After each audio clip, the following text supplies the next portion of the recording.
catastrophic actions on the international stage. The inquiry was presented by me, Victoria Wonghunda, produced by Louise Clark, researched by Katie Morgan, technical producer was James Bradshaw. The editor is Tara McDermott. That was The Inquiry from the BBC. I'm Saroja Coelho here on CBC Radio 1. Have a great day. Good morning, Manitoba. A little misty and wet on the streets out there. I'm Marcy Marcusa, live in downtown Winnipeg on 89.3 FM, 990 AM on your app or on YouTube this morning. Wherever you're watching or listening, thanks for joining us. It's 4 degrees in the city of Winnipeg, and we'll just update and see what's going to be coming for the rest of the morning. So we're sitting at 4 with a warm spot. It's misty. And for the rest of the day here, we're expecting this rain or drizzle to end around noon and then cloudy this afternoon. Our high in Winnipeg will be 8 degrees. Looking around the province at 3 minutes to 6, we see that Brandon has light rain. It's 1 degree. And up in Thompson, mainly clear right now, and it's -8. The show is Information Radio, your morning show until 8:37 this morning. Corey Funk's the director. There he is. Hi, Corey. Corey also will be on the air covering the commute. Mr. Abby Adiemi is also in, our senior technician on the show, and Abby covers weather on air. And Mr. Brad Lilly's behind the controls of YouTube. He's our producer and mixer this morning. Heather Wells is also here. We were chatting out in the newsroom, but she's here now with our headlines. Good morning. Good morning. Well, a series of grass fires has ignited concerns about the upcoming fire season in Manitoba. Spring already is a risky time of year, but drier than normal conditions are fueling those fears. We'll hear more about that. And an addictions treatment program that helps women reunite with their children says it can't get any government help. We're going to hear about Otter Home, a 16-bed facility in Carberry. Those stories and more coming up in our next local news at 6:30. All right, thanks, Heather. You're welcome. In the program this morning, Fort Whyte Alive has a brand new state-of-the-art visitor center. They even built a new bridge over the water out there so you can walk there. It claims to be the most environmentally safe commercial building in the province. Stay tuned. We're going to hear all about it. And we'll set you up for this weekend's big official opening. In addition, in the first hour of the show, a recent study says that an AI chatbot could potentially give people mental health support. We're going to find out more about it. And then we'll talk more about coffee prices in Canada in the backdrop of tariffs. They're likely going up because U.S. tariffs on countries like Vietnam, Indonesia, and India will affect the coffee market.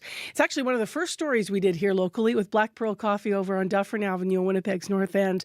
But now this is gaining traction across the country as people are realizing that your cup of joe could be affected by the tariffs.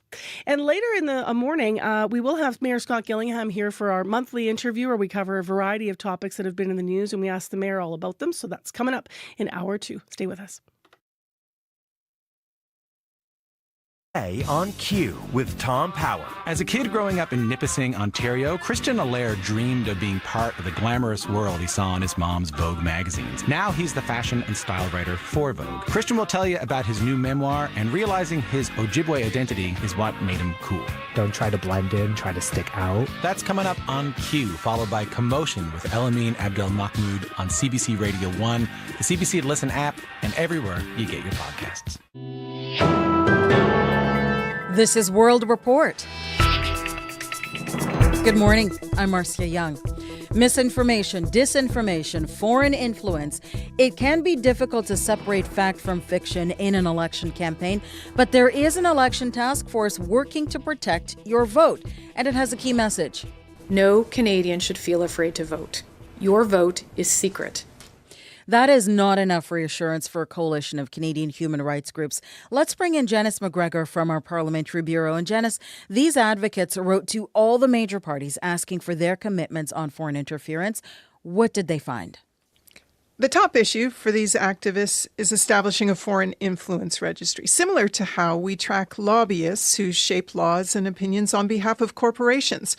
Parliamentarians agreed to fast-track legislation on this last year, but the Liberals have yet to appoint a commissioner, and this registry was not set up before the election. In its response, the Liberal Party didn't explain why this wasn't prioritized. The Conservatives, NDP, and Bloc all criticized this delay. The Liberals did, however, commit to hiring 1,000 more RCMP officers to boost Canada's capacity to crack down on the harassment and threats against people living in Canada. And all the parties agreed on the need for more resources resources to stop things like money laundering and the covert spread of disinformation. Let's talk about the task force monitoring foreign interference attempts. What has it found so far? Well, nothing that, in the opinion of the officials, threatens the integrity of the election overall, but it has detected ongoing attempts to spread Chinese Communist Party propaganda on social media. Most recently, it's briefed the Conservative Party about one of their Toronto candidates, Joe Tay, being targeted for his advocacy for democracy in Hong Kong. CSIS, however, does not interpret this disinformation campaign as proof that China favors a certain party to win the election. It's more about silencing those who speak out against Beijing. Here's Representative Vanessa Lloyd. Keep in mind that it really is party agnostic, so it is to stifle the criticism of the government. Officials have asked social media platforms to crack down on this, but they can't force them. All right, thank you, Janice. You're welcome. Janice McGregor reporting from Ottawa. In case you missed it, Janice has a deep dive on foreign influence in our elections and how social media giants could be playing a role. You can find it in the World Report podcast feed. It's called How Safe Is Your Vote? Critical Ukraine peace talks have been downgraded in London. U.S. Secretary of State Marco Rubio was supposed to attend the high-level meeting today, but he pulled out just hours before his departure. Now those peace talks are being called discussions. One of the reasons could be reports the U.S. is considering supporting some of Russia's demands. They include recognizing Russia's annexation of certain Ukrainian territories. The CBC's Crystal Gamansing is following the story from London. These negotiations, they must not result in appeasing the aggressor. Yuri Sak, advisor to Ukraine's Ministry of Strategic Industries, says Ukraine's negotiators will be at the table. They want peace, but says Ukraine has clear red lines. It would be naive to actually expect Ukraine to somehow miraculously change our position now, for example, with regards to Crimea. There are reports that the U.S. is willing to bend to some of Russia's demands. They are reported to include recognizing Russia's annexation of Crimea, as well as at least 4 other Ukrainian zones invaded by Russia. In exchange, fighting would be halted. European leaders have expressed concern Russian demands are being prioritized over Ukraine. Matthew Saville is the director of military sciences at RUSI, a defense and security think tank. I think it reflects the position that, the US and Trump put out aloud, which is that they don't think the Ukrainians have much to negotiate with. The US's top diplomat won't be in the room, and neither will the UK's foreign minister. France isn't deterred by their absence, according to Christophe Lemoy, the country's foreign ministry spokesperson. Axios reports the White House's Ukraine envoy, Keith Kellogg, will be there to present the U.S.'s final peace plan. Crystal Gamansing, CBC News, London. The body of Pope Francis is lying in state in St. Peter's Basilica.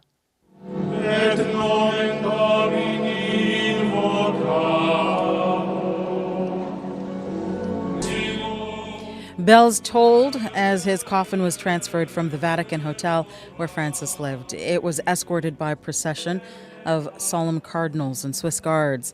Thousands of people are now filing into the central aisle of the Basilica to say a final farewell. Rachel and John McKay from the United Kingdom were some of the first people in line. He's like a member of the family, isn't he? Somebody very close to our hearts, somebody who made the church very accessible to everybody and inclusive to everybody. And an ordinary, beautiful man who lived his life this most sincere way, in the most beautiful way. And he taught us all how to be Christians and to be human. And that's what we are so happy about. So we'll follow him. And we want Pope Francis II now. Francis's body will lie in state until his funeral on Saturday. Mark Carney, in his Prime Minister capacity, is not expected to attend the Pope's funeral this weekend. In cases like this, the Governor General attends instead. In Indian-administered Kashmir, the search is on for 4 armed gunmen. At least 26 people were killed in a popular tourist destination yesterday. Several others were injured. Neha Punya has the latest. Businesses in Indian-administered Kashmir are shut as locals protest what is the deadliest attack on civilians in nearly 2 decades. The attack has upset all of us in Kashmir, and we feel sad at the loss of lives. Security has been hiked across Kashmir, but tourists are leaving the picturesque region in large numbers. Eyewitnesses claim the gunmen appeared out of nowhere as tourists entered a scenic valley in the town of Pahalgam on Tuesday. Survivors say only men were targeted. The Indian government says it won't bend to terror as the country's Home Minister reviews security arrangements in Kashmir. And in a rare moment of solidarity, Mallikarjun Kharge, the head of India's main opposition party, delivered this message. This is a direct attack on the Indian state. We must give a fitting response. We urge the government to use all its strength to hunt down the terrorists. World leaders, including Donald Trump, have condemned the attack, which coincided with US Vice President J.D. Vance's India visit. Experts say the timing was likely aimed at grabbing maximum international attention. Neha Punia for CBC News, New Delhi. Firefighters in the Philippines pull hoses through debris in downtown Manila. An early morning fire ripped through a shanty community. Hundreds of homes are destroyed. It took 9 hours for firefighters to put out the flames. Many of the residents were covered in soot from trying to save their homes and belongings. People who had very little say they now have nothing left. Officials say no one was seriously hurt. Scientists and environmental organizations are marking a grim anniversary. It's been 1 year since they declared a global coral bleaching event. More than 80% of the world's coral reef is affected. Many scientists point to this as a sign of the slow death of the Earth's vital ecosystems. The CBC's Anand Ram has more. I just was diving last week in another place in Colombia. In some places, we weren't seeing the species that used to be super common. Valeria Pizarro knows what's missing. The coral scientist with the Perry Institute for Marine Science has seen up close the effects of a global heat stress event as it hit San Andres in the Caribbean Sea. Between 30 and 32 degrees Celsius. And you will think like, that's not that much, but for corals, that is a lot. That heat bleaches them a ghostly white, driving away the species that depend on corals for food and shelter. The Australians call it living dead. Melanie McField is the director of the NGO Healthy Reefs for Healthy People. She says even if the structures still stand, they're too weak against storm surges. So when you know that it's compromised and the next storm it's not going to be able to withstand, it's life and security. The current bleaching event started in 2023, hitting different parts of the world's oceans at different times. Nicola Smith, who studies coral reefs at Concordia University, is scared of what her students will see this summer. This is their first experience with coral reefs in the Caribbean, and they're all dead or they're all bleached. It sends a really bleak message to say this is the type of world we're leaving for you and for future generations. Another worrying sign, the temperature and bleaching alerts that scientists would get in late August are starting to show up right now. Anand Ram, CBC News, Toronto. And that is the latest national and international news from World Report. I'm Marcia Young.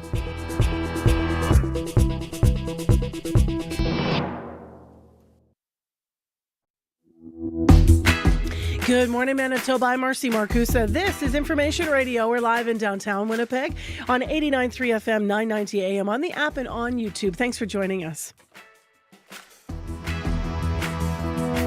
It's raining really lightly. It's keeping everything fresh out there, but that's going to continue for us. This drizzle, it'll end around noontime. More on the forecast for today in just a moment.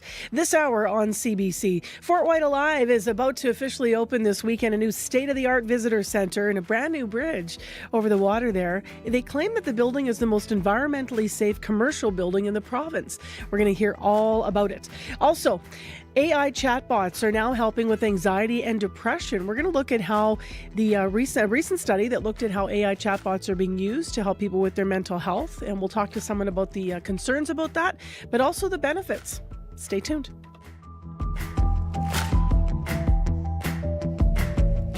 Plus, You slurping your coffee this morning? Of course, I did that so you could hear it on the radio. But we're mentioning it because one of the very first things we did when the tariffs came in was a local story with a coffee roaster in Winnipeg, Black Pearl Coffee on Dufferin, about how the tariffs could affect coffee prices. Well, now, nationally, we're hearing more about that, and we're going to dig into what's happening right now on that scene. Is your cup of joe going to get more expensive? Maybe it already has. So stay tuned, and we'll have that conversation just before 7. Right now, Heather Wells is in with other headlines. Good morning. Well, Liberal candidate Thomas Vakens didn't face any competition when he sought his party's nomination in the Winnipeg area riding of Kildone and St. Paul. One of the reasons may be the Conservative competition. Raquel Dancho won the last 2 elections there by thousands of votes. Vakens, though, isn't concerned. He says he may not have her name recognition, but he questions whether she's really been helping people in her riding. So we're going to hear more about what's happening in Kildone and St. Paul. And it may be wet this morning, but drier than normal conditions are fueling fire concerns right across the province. We'll hear about that in our next local news at 6:30. All right, thanks. You're welcome. Let's go to Abby Adiyemi now to find out how long it's going to be wet. Yeah, it's going to be cloudy, light rain outside down south, and then the northern part of the province where we saw snow yesterday is actually going to be enjoying more like clearer conditions with cooler temperatures. Right now, Winnipeg, we are at a cool 4 degrees. There's mist outside. Some areas outside the perimeter, we're noticing fog there, so be careful on the road. This mist we're seeing is creating some damp and hazy start to the morning. As we get into the morning, as we get into your day, expect a bit of rain here and there.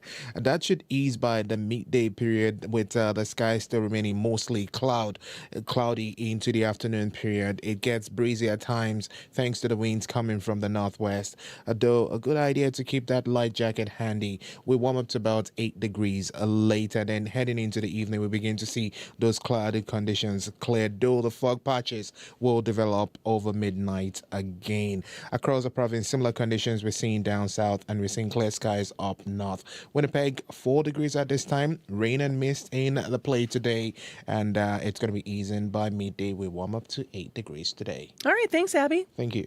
Hopefully there'll be better weather for other events, but more wet weather is not that bad when you get some warmth. Corey? April showers bring May flowers. Yeah, you're the first. All right, high fives. Woo! We haven't said that one yet. We're so nerdy when it's early in the morning. Yes. Quiet out there, commute-wise? Quiet overall. I just keep in mind, I'm looking at Manitoba 511, and actually from that kind of snow in western Manitoba yesterday, still there's covered highway conditions around Russell, Manitoba, and south of Russell around St. Lazare. So if you are driving western Manitoba, even Highway 1 kind of west of Brandon, also being reported as partly covered. So not ideal conditions if you are in western Manitoba near the Saskatchewan border this morning. So just heads up there. If you see anything else going on, though, and if you want to tell me what those highways actually look like, all I can look is a map with colors on it. Give me a call on the CBC commuter line. I'll let folks know what you're seeing out there. 204-788-3093.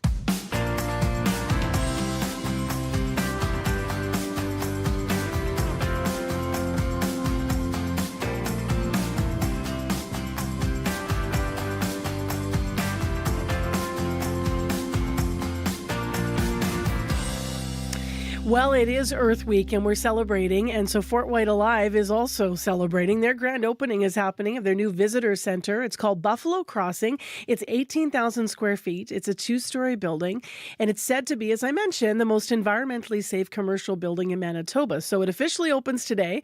To help celebrate, there's entrance fees that are being waived for you today until Sunday, so it's free to go. And Liz Wilson's up early and with us via Zoom, President and CEO of Fort Whyte Alive. Good morning. Good morning.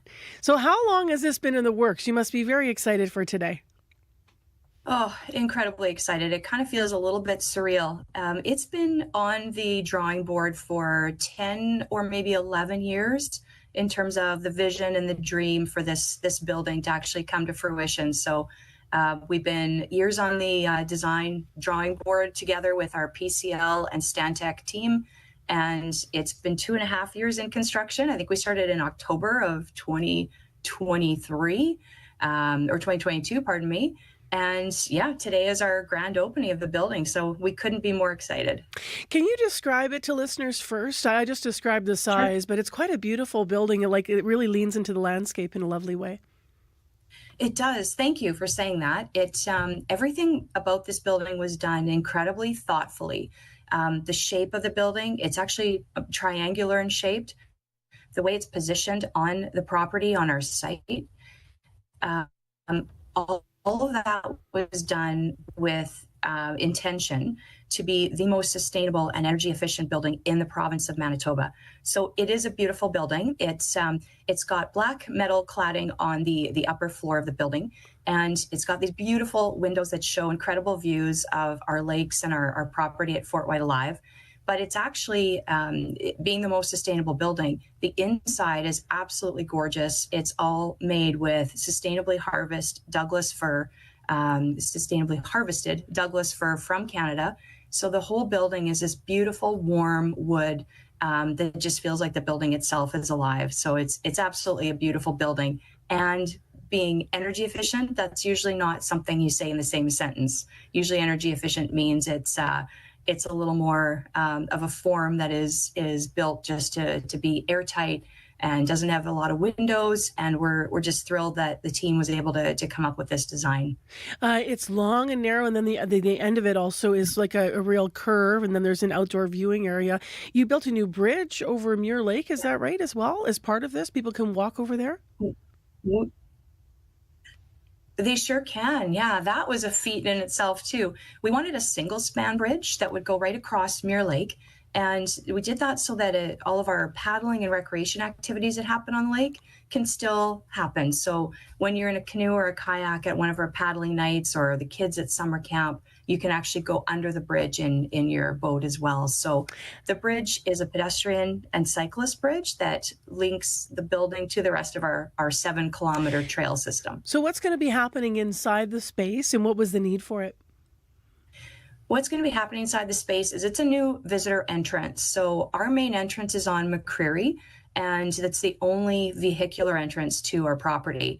So we've been feeling a little pressured with our popular environmental education programs being oversold, and we've been running out of space. So we wanted to build this building to increase our capacity to run our school programs, our summer camps, our public programs, as well as it's an event rental space, which will help us pay the bills. But when you come in the building, there's a visitor center, there's a Nature Nook gift shop on the main floor, which I encourage everyone to check out for your environmentally friendly kids' toys. And there's a classroom on the main floor, and the second floor is a beautiful high-ceiling event space. When it comes to it being environmentally safe, and it's quite something to say it's believed to be the most environmentally safe commercial building in Manitoba, what does that mean? What makes it that? What gives it that claim to fame? So many things, but the two main things is that this building was built to Passive House standards. Now, Passive House is not something we've heard a lot of in Manitoba. So this is the very first commercially built Passive House building in the province of Manitoba. And what that means is that the building actually passively can adapt its internal climate to whatever the external climate is. So passively, the building should be able to maintain comfortable temperatures inside. Now, with this building, we did add mechanical systems as well for heating and cooling, just as backup. But when we have our extreme temperatures, as we know, from plus 40 in the summer to minus 40 in the winter, that's a real challenge to build something like this. So The building itself is built to Passive House standards, and it's also a zero carbon certified building, which again is a first for Manitoba. So what allows it to adapt like that? Is it, I understand the walls are quite thick. You mentioned the huge windows as well.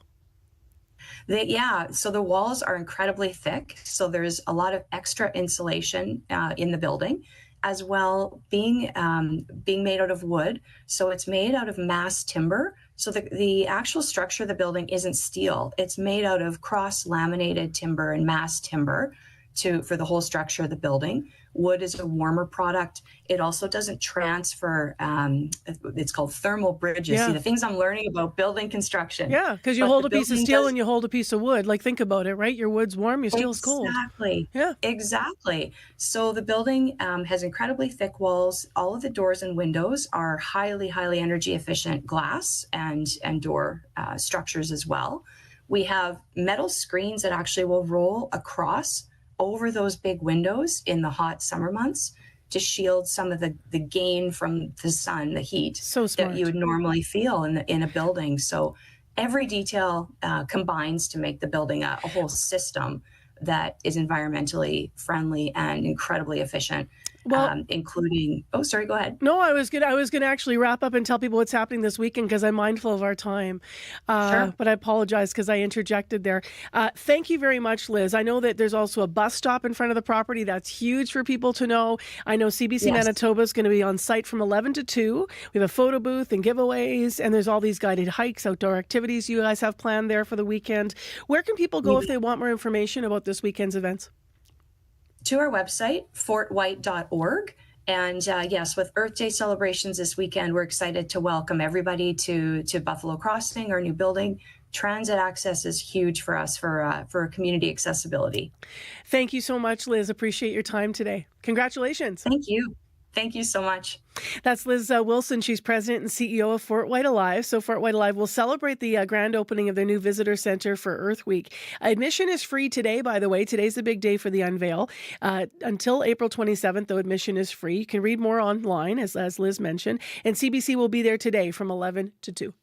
Public service announcements. PSAs have to work twice as hard as regular commercials to get noticed. So ad agencies use techniques like nostalgia, an emotional connection, and celebrities. This is Elvis Presley. Thousands who know the fight against polio is just as tough as it ever was. The power of PSAs on Under the Influence with Terry O'Reilly. Thursday morning at 11:30, 3:30 p.m. in Newfoundland. And on demand on CBC Listen. 6:23 and the following airtime is made available for messages provided by registered political parties as required by the Canada Elections Act. Oh, I can't keep up with the news. Who can? Take this federal election. Looked like Polyev was going to win, and now Carney's got a big lead? Yeah, but even if he wins, we need the NDP there to fight for us. Agreed. They got us a bunch of good stuff. Dental care, pharmacare, childcare. I just don't want to wake up after the election and realize there's no one there to speak up for us regular folks. Same. I'm sticking with the NDP. Sounds like we're going to need them. Authorized by the registered agent for the New Democratic Party of Canada. The proceeding was a paid political ad. 6:24 now, 4 degrees, light drizzle, and let's talk about AI making its way into the world of mental health. Part of a study published in the New England Journal of Medicine, researchers tested a chatbot designed to help people with depression, anxiety, and even eating disorder risks. We talked early this morning to Sarah Dimmerman about it. She's a psychologist and author. Good morning. So what stood out to you about this clinical trial? Well, I read an article in the New York Times about it, and I learned that during the 8-week trial, participants with depression saw a 51% reduction in symptoms after messaging the TheraBot for several weeks. And I also read that many participants who met the criteria for moderate anxiety at the start of the trial saw their anxiety downgraded to mild, and some with mild anxiety fell below the clinical threshold for diagnosis of anxiety. So I found those results to be very interesting. How much could something like an AI chatbot actually help people manage anxiety or depression? Like, what's the theory behind why it might work? Well, I think it can help to a certain extent because many therapists, especially for something like anxiety, depression, or eating disorders, which is what they were looking at in the article, many therapists approach it using something called CBT, or cognitive behavioral therapy approach, when they're helping clients, or when we're helping clients with anxiety and depression. And so it'd be quite, quote unquote, easy to offer the psychoeducational piece via this platform, and to also then follow up to help the person link to worksheets.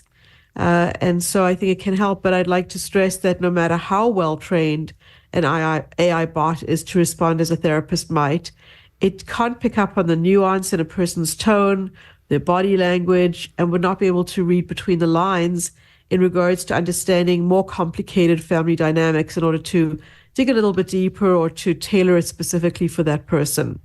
And those signs, right, that happen when you have a bond with your doctor, sometimes you might break down and cry, or sometimes you might actually be fibbing and not telling the whole story, and maybe your doctor will sense that and probe questions. Exactly. So exactly. It's all those human things. Exactly. Yeah. What are the risks of people relying instead of seeing a human therapist beyond the concern you've raised? Well, I think no matter how evolved the AI is, and clearly, it is evolved, I believe that there's no substitute, as we just said, for human connection and support. You mentioned a client crying. It might be a silent cry, a tear just coming down their cheek, a foot tapping, a facial expression. I can comment on what I'm seeing.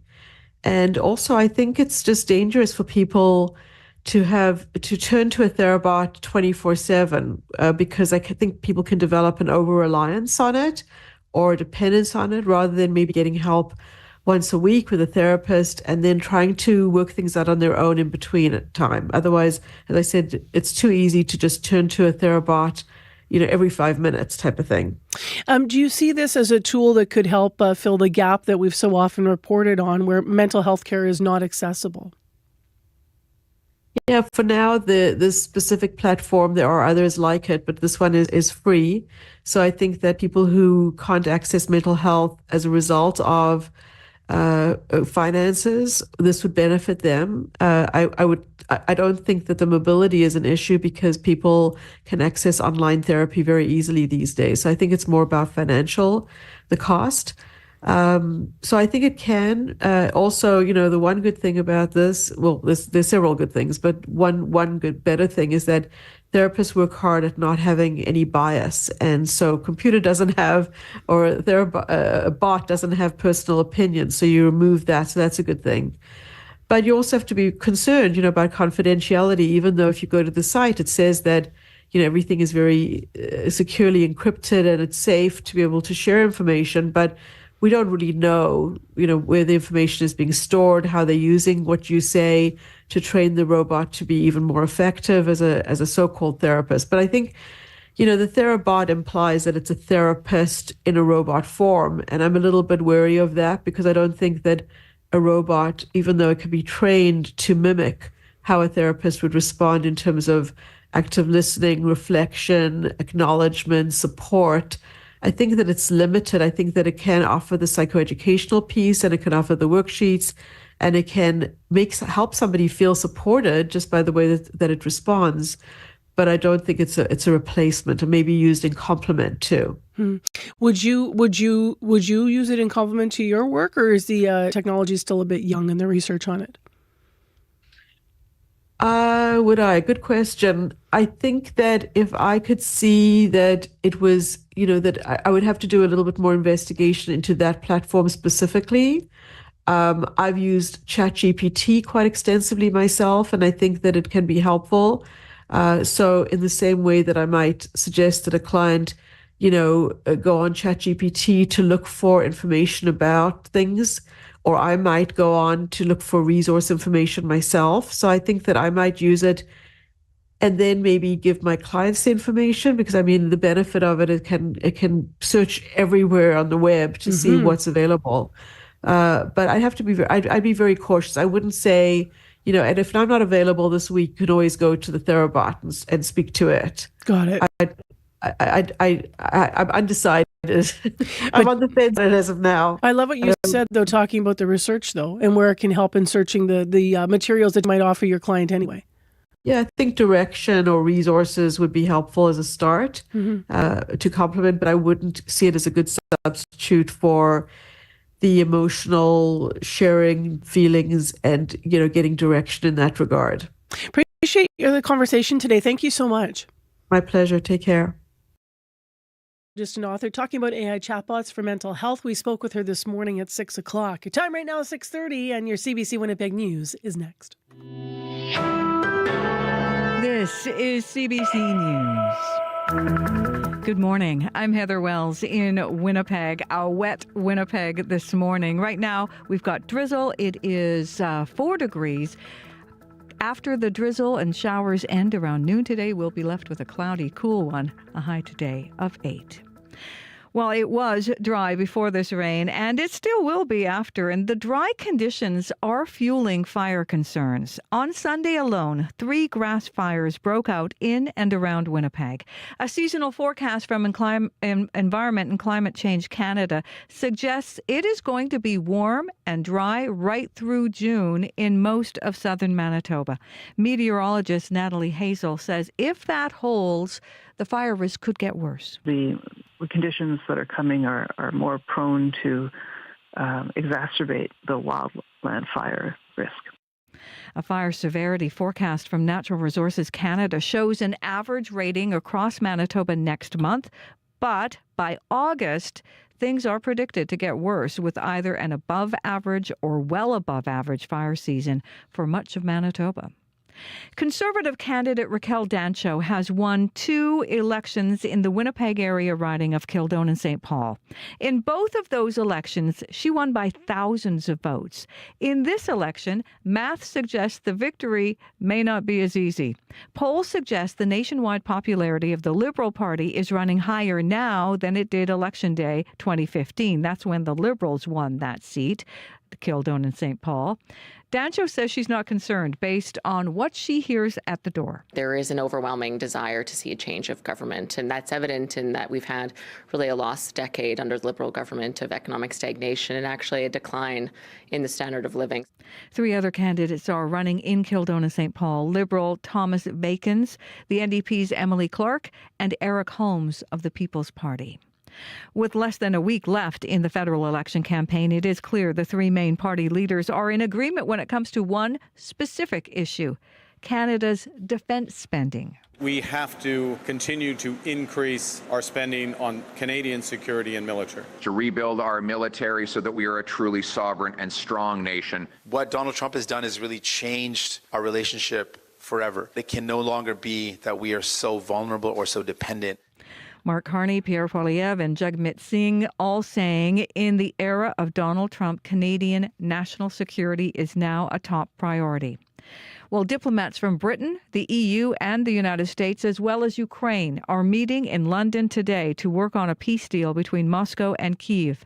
British Defence Secretary John Healey says today's meeting will include talks on, quote, what a ceasefire might look like and how peace can be secured for the long term. But a plan for the talks to involve foreign ministers has been scrapped after the U.S. announced Secretary of State Marco Rubio is unable to attend. You can hear more national and international news coming up on World Report at 7. A 16-bed addictions treatment facility in Carberry for women and their children says its requests for government funding are being ignored. Otter Home focuses on reunification for families separated by the child welfare system. It offers full wraparound services. Tag Lure is with Otter Home. He says the province denied funding even though they offer a unique reunification program that meets the government's mandates. We need to be collaborative, and this government talks a lot about collaboration. But when doors are closed and messages go unanswered, we need accountability within our system. Otter Home asked for $900,000 from the province. Right now, it is helping some families using private funding.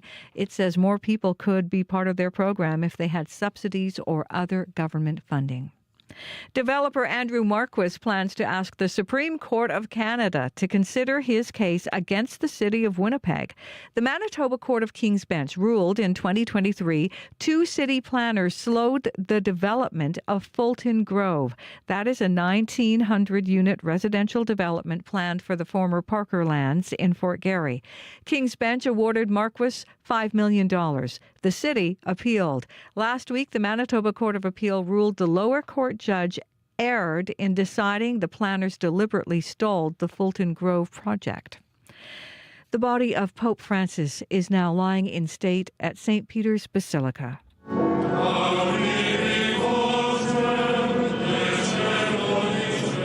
This morning, the Pope's coffin arrived as the bells of St. Peter's rang out. The simple wooden coffin was escorted by a procession of cardinals and Swiss guards.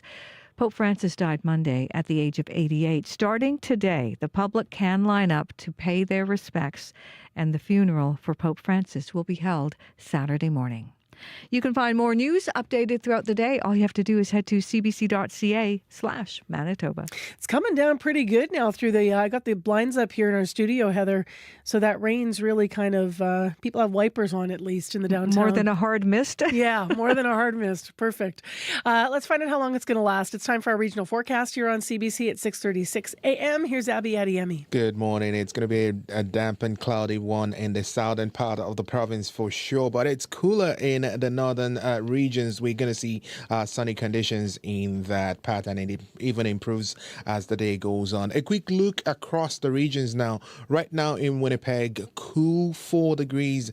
We are seeing a light rain outside, creating that damp and hazy start to the morning. As we get into the day, we will see more light rain and drizzle on and off, which will ease by midday, leaving behind mostly cloudy skies. The winds are going to be coming from the northwest, making it a bit breezy at some points, and we warm to a high of 8 degrees. Moving into the evening period, skies will begin to clear up, but then overnight we'll see some cloudy conditions build up again with fog patches overnight.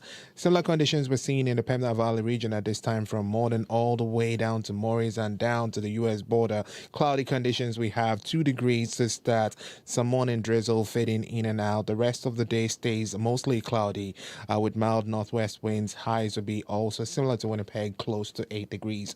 Heading into the Westman region, it's a damp and chilly start in Brandon at 1 degree at this time. Some early morning rain that should taper off as you get into the morning, leaving behind cloudy and a cool day. Winds will be coming from the north, making it that then it will be light at some points. Highs will only reach 5 degrees today. Down in Dauphin, 0 at this point. Cloudy skies we see.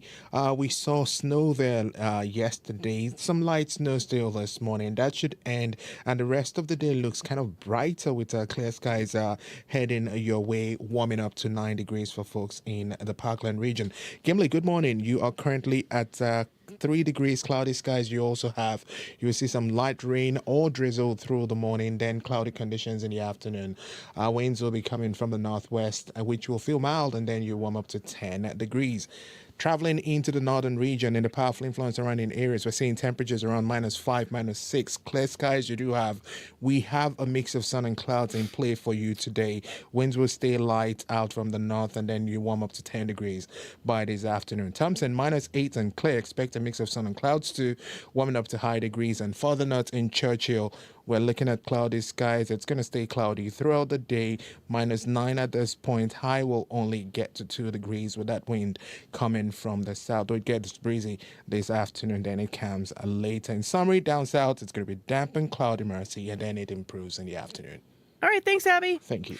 Corey Funk, you've been standing by waiting to do your commute, and is it lots going on? Yeah, not too much going on here in the city. A reminder, though, that Western Manitoba, those highways there, at least according to Manitoba 511, still partly covered around Russell, St. Lazare. Even Highway 1, there's actually plows out right now between Brandon and the Saskatchewan border, but still drivable, but through also Riding Mountain there, Highway 10, also pretty poor conditions there. So heads up, you can still drive, but not ideal in Western Manitoba this morning. If you see anything else still going on, give me a call on the CBC commuter line, 204-788-3093. All right, Corey, thank you. Thank you. Let's go to business news next on Information Radio. Crystal Lee Ramlakan is here with our business report from CBC. Good morning. Hi, good morning, Marcy. So Hudson's Bay continues to go through creditor protection. What's the latest? Well, a process to find takers for leases held by the department store has generated plenty of interest. 18 unnamed parties have submitted letters of intent expressing interest in 65 of the company's leases.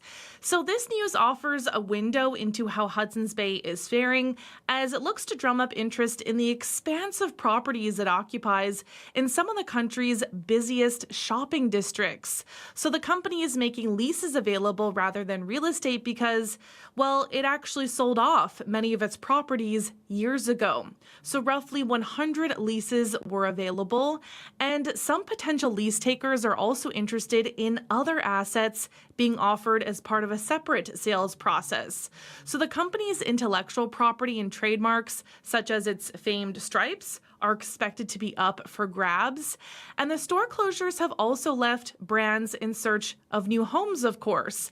But that may not be easy to find other homes. Many department stores are gone, and those remaining won't have room to take on new merchants.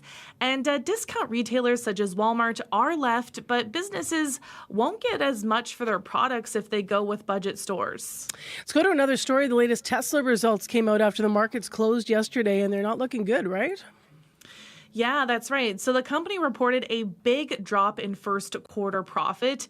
The disappointing results come as the company struggles to sell cars to consumers angry over CEO Elon Musk's role in the Trump administration. Some investors say he's been too distracted, but Musk had this to say yesterday. I'll continue to spend a day or two per week on government matters for as long as the president would like me to do so, and as long as it is useful. But starting next month, I'll be allocating far more of my time to Tesla. And now that the major work of establishing the Department of Government Efficiency is done. So sounds like Musk plans to step back from his government duties, but still Tesla has faced backlash and angry protests over Musk's leadership of the government department that has been cutting jobs.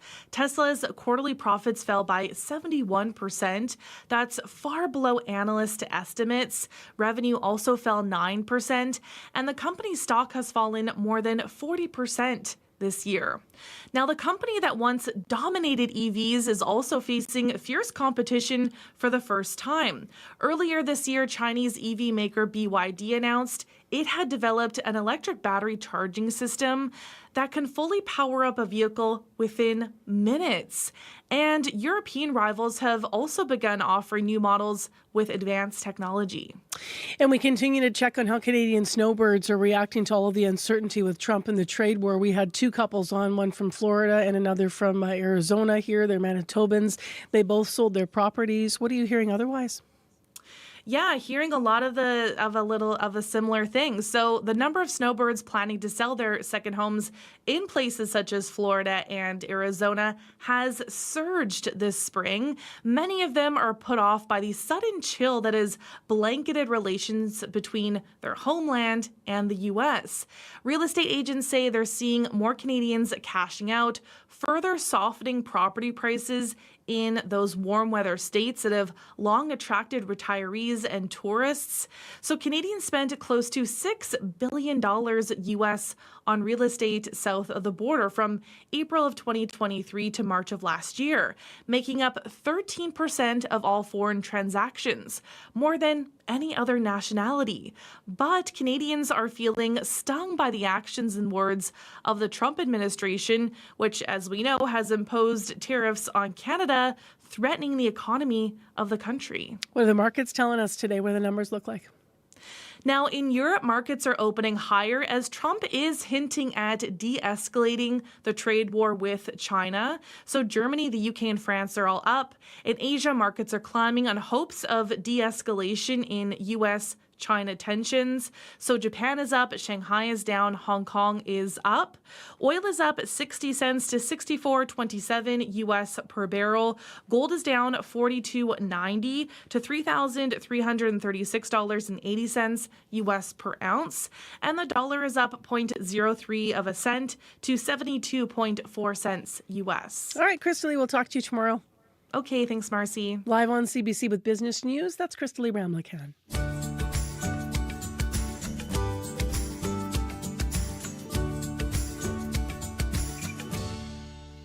Well, up next, I'm sure you've heard them if you haven't spotted them.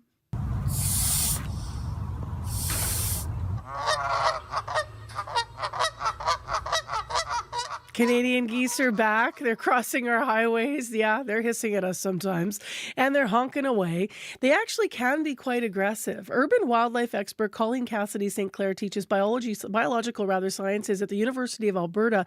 She has some advice about how to deal with cranky geese if you come across a hissing goose. I've done this lots when I'm golfing. They can make you really nervous. She also, though, talks about why geese are so attracted to our cities.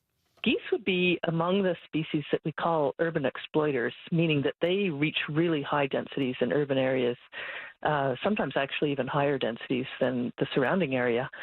And it's because they find so many things to eat in cities. They find great places to nest with no predators, and they can produce more geese. So what they really like to eat is very fresh new grass. It's super high in protein.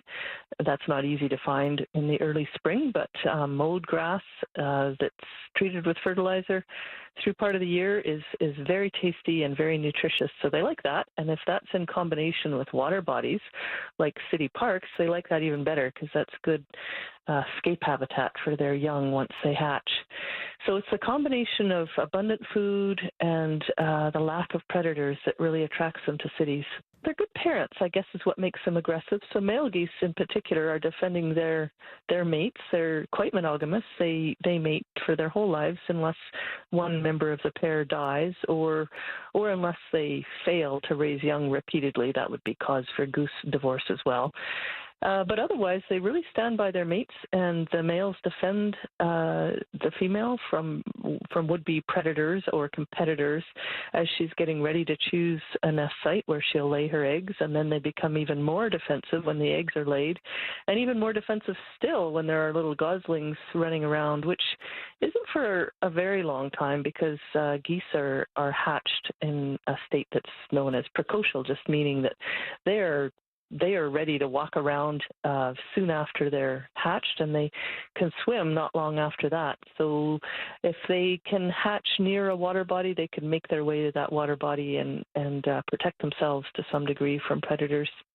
They can get very aggressive, but I think when that happens, those geese generally have been fed by people. Almost all animals become bolder around people when they're fed.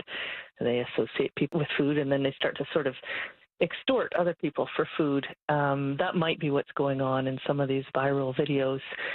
The food that we tend to give geese, though, as humans, isn't good for them. When we feed them breadcrumbs, it causes a condition called angel wing that prevents them from flying and worsens the resident goose problem. And it also weakens their immune system. It makes them more susceptible to some of the parasites they get, which they can give to us, things like Cryptosporidium, Giardia, Toxoplasmosis. Those are some of the microbes that they can pass on to us via their feces. So in general, it's really not a great idea to be attracting geese to our urban parks and neighborhoods. The best thing is to make them feel unwelcome. There's limits to how unwelcome you can make them feel. Geese are protected as migratory waterfowl under the Migratory Birds Convention between the U.S. and Canada, and under the Migratory Birds Convention Act in Canada. So you can't take it upon yourself to harm them in any way. But if you run towards them and shout and wave your arms, if you feel like you're in danger of being attacked, you might carry a stick or a hiking pole. That will make them feel a little less secure and perhaps decide that that's not a good place for them to nest, and maybe they'll move elsewhere and leave you in peace. Keeping a ring of cattails around those water bodies makes them a little less attractive to geese, and reducing the amount of mowed grass in a city also makes an entire city less attractive. It's Colleen Cassidy St. Clair. She teaches biological sciences at the University of Alberta. It's 11 minutes to 7 o'clock. It's 4 degrees, light drizzle in Winnipeg. And I have to say, if you've been in Manitoba any length of time, you've encountered a goose. You've got some kind of a goose story. Corey's got one. So does my next guest. He's here to talk about coffee in a minute, but why don't we bring Corey in first? Last year, I was running a trail marathon in Falcon Lake. Okay. And I was on this single track part. And there's this part just when you're kind of coming around the lake, single track, then there's a bridge. Right at the end of that bridge, you can't go anywhere. There was a goose there. It was right around this time of year where they're extra mean. Exactly. I get there and there's goose, are like wings out, hissing, but I have to, like, that's the only way I can go. But he's blocking this bridge. What'd you do? So I had heard, and I don't know if it's true or not, that when you see a goose, you're supposed to go into I'm a little teapot mode. So I literally, because geese are stupid. So you stop running. And I don't think they're stupid. I think they're pretty smart. But anyway, go ahead. I put out my handle and my spout because you pretend that you're a goose, they're like, "Oh, you're a goose." and then what happened? Well, the goose was still kind of aggressive hissing, but I was like, "Goose, like move, don't hurt me." And then the goose slowly moved to the side, and I moved forward as a teapot. And then eventually I made it through, but it was a good 5-minute standoff. It took a long time for that goose to warm up to me as of my goose teapot. They're stressful when they're hissing at you. Oh, it was scary. Listen, Gavin Friedell's a professor of international development studies at St. Mary's University, and we're going to talk about coffee prices and tariffs, but he's also, pardon me, I have the title wrong, I apologize, professor of global development studies at St. Mary's. So we're going to talk about coffee prices in a minute, Gavin, but I know that you spent some time living here in Manitoba as well and have also come across a goose. Yeah, well, I grew up in Winnipeg. Yeah, I lived there till I was in my early 20s. I don't know if I have a specific story, but I certainly remember being maybe 18 and discovering just how aggressive Canada geese can be, which was very different from the imagery you have as a child. I remember one of them attacking me in a park once, and I don't think I responded quite the way that you guys have been describing. I seem to recall hightailing out of there. I honestly, like, when they get hissing at you, it's like you freeze. You realize they can do some damage. Let's open the listener line, 788-3205, 788-3205, if you've got a story about geese. Everyone's got one, we think. You are here to talk about tariffs. So this was actually one of the very first stories we did on Information Radio. Small coffee roaster, Black Pearl Company in Winnipeg, coffee roasters. They've been there for a long time on Dufferin Avenue in the North End.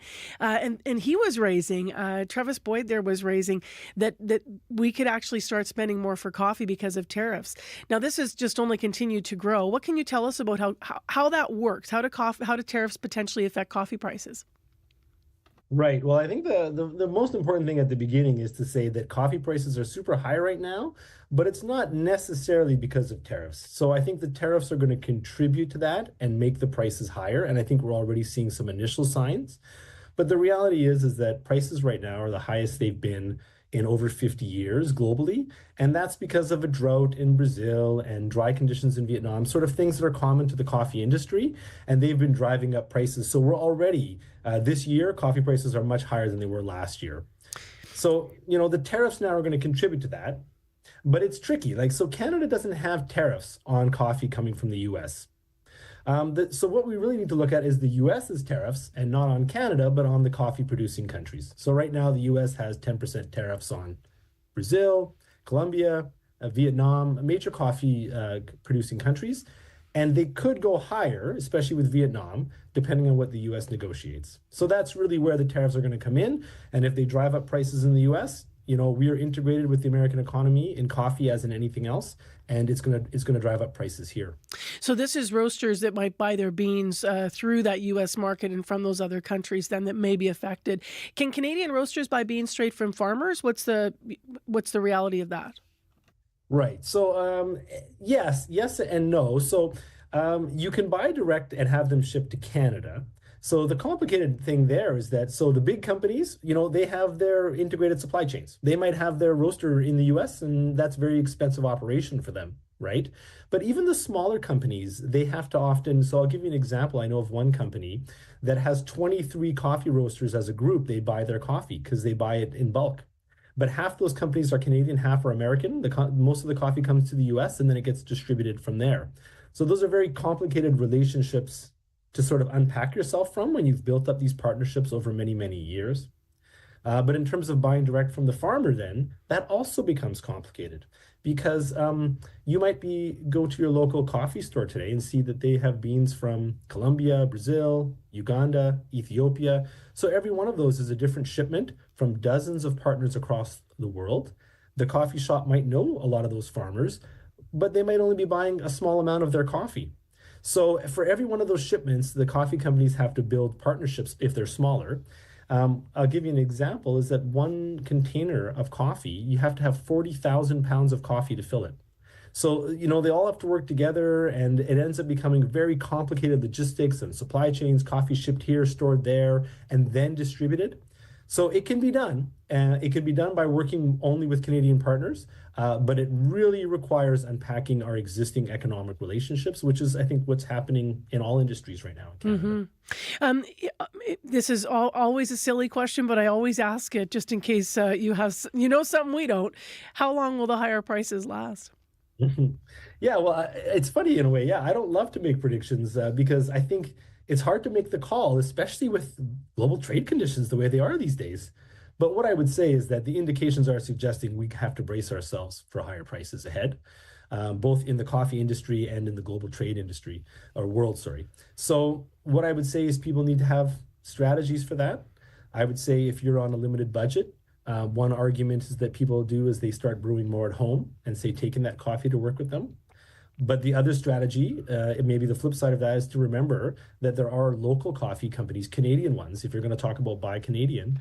And often those Canadian companies are devoted to the principles like fair trade and organic. And they're going to feel the squeeze, and they still need their consumers, and they still need to pay their employees. So I recommend, if you can, buy from those small local Canadian coffee companies. And if you're feeling the squeeze, brew more at home. Thanks so much for being with us this morning, Gavin. Appreciate your time. Thanks for having me. That's Gavin Friedel. He's a professor of global development studies at St. Mary's University. We reached him this morning in Halifax, but just like all good folks, he's originally from Winnipeg. It is 4 minutes to 7 o'clock on 89.3 FM, 990 AM on the app and YouTube. Call us with those geese stories. That's what we're asking about this morning. 788-3205. Whether it's a happy story or a story when you're in your car and you saw one crossing the road. Maybe one hissed at you. How'd you get around that? Did you do the little teapot like Corey did to try to mimic a goose and see if the goose would leave you alone? All strategies will help us all.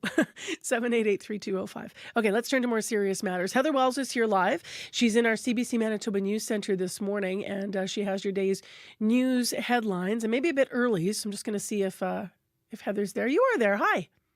I'm here. What's going on in the news? Well, it is, as you can see, wet this morning, but drier than normal conditions are fueling fire concerns right across the province. On Sunday alone, 3 grass fires broke out in and around Winnipeg. A fire severity forecast from Natural Resources Canada shows an average rating across Manitoba next month, but by August, things are predicted to get worse. We'll hear more about that. And an addictions treatment program that helps women reunite with their children says it can't get any government help. Otter Home is a 16-bed facility in Carberry. It offers a safe place for mothers to recover with supports for their children. But they say the government has denied them funding, even though they offer a unique reunification program. More on that in our next local news at 7:30. All right, thanks, Heather. You're welcome. In the forecast, Heather mentioned it is sure wet out there. We have that light rain falling in Winnipeg. It's 4 degrees, and that's going to end around noon, and then cloud cover for the rest of the day, a high of 8 degrees. In traffic, if you need us, 788-3093, you can reach Corey on that traffic line. Especially let us know what it's like in those areas that received the snow over the last couple of days. If you're in those parts of Manitoba, how are your highways looking this morning? Check 511 before you go, and let us know if we should pass anything along on the commuter line. In the next hour of the show, it's World Table Tennis Day, and to celebrate, the International Table Tennis Federation Foundation shortlisted Manitoba to have a very special event that's going on today, and we have a bit of a preview. We're going to take you there. That is coming up in the next hour.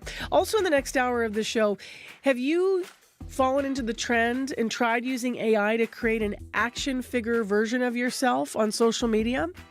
Well, if you have, you might want to hear an interview we have coming up after 7 o'clock. This trend is leaving a lot of artists disappointed. We're going to talk to a Winnipeg-based illustrator about how AI-based trends like this make her nervous, she says, about the future of her industry. And then we have a feature interview, our monthly interview with Mayor Scott Gillingham coming up. We're going to talk to him about a number of things. The impact short-term rental bylaw is having on a condo in downtown Winnipeg that we've done stories about. We're also going to hear why one Winnipegger says new transit routes are not accessible, and we'll get the mayor's reaction to that. So stay tuned for that and more coming up.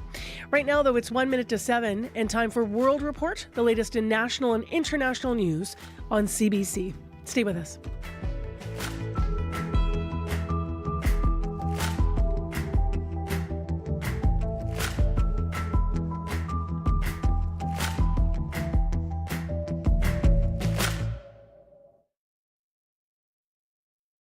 Today on The Current. We wrap up our cross-country election road trip in Halifax today, looking at issues around the fishery and the cost of housing. And we'll hear from the Dartmouth music star Joel Plaskett celebrating his 50th birthday. That's coming up on a special edition of The Current from Halifax. The Current with Matt Galloway. This morning at 8:37, 9:07 in Newfoundland, and on the CBC Listen app.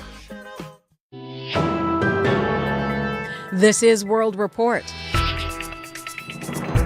Good morning. I'm Marcia Young. Canada's three major party leaders agree national defense has to change now that Donald Trump is in the White House. We have to continue to increase our spending on Canadian security and military. To rebuild our military so that we are a truly sovereign and strong nation. What Donald Trump has done is really changed our relationship forever. It can no longer be that we are so vulnerable or so dependent.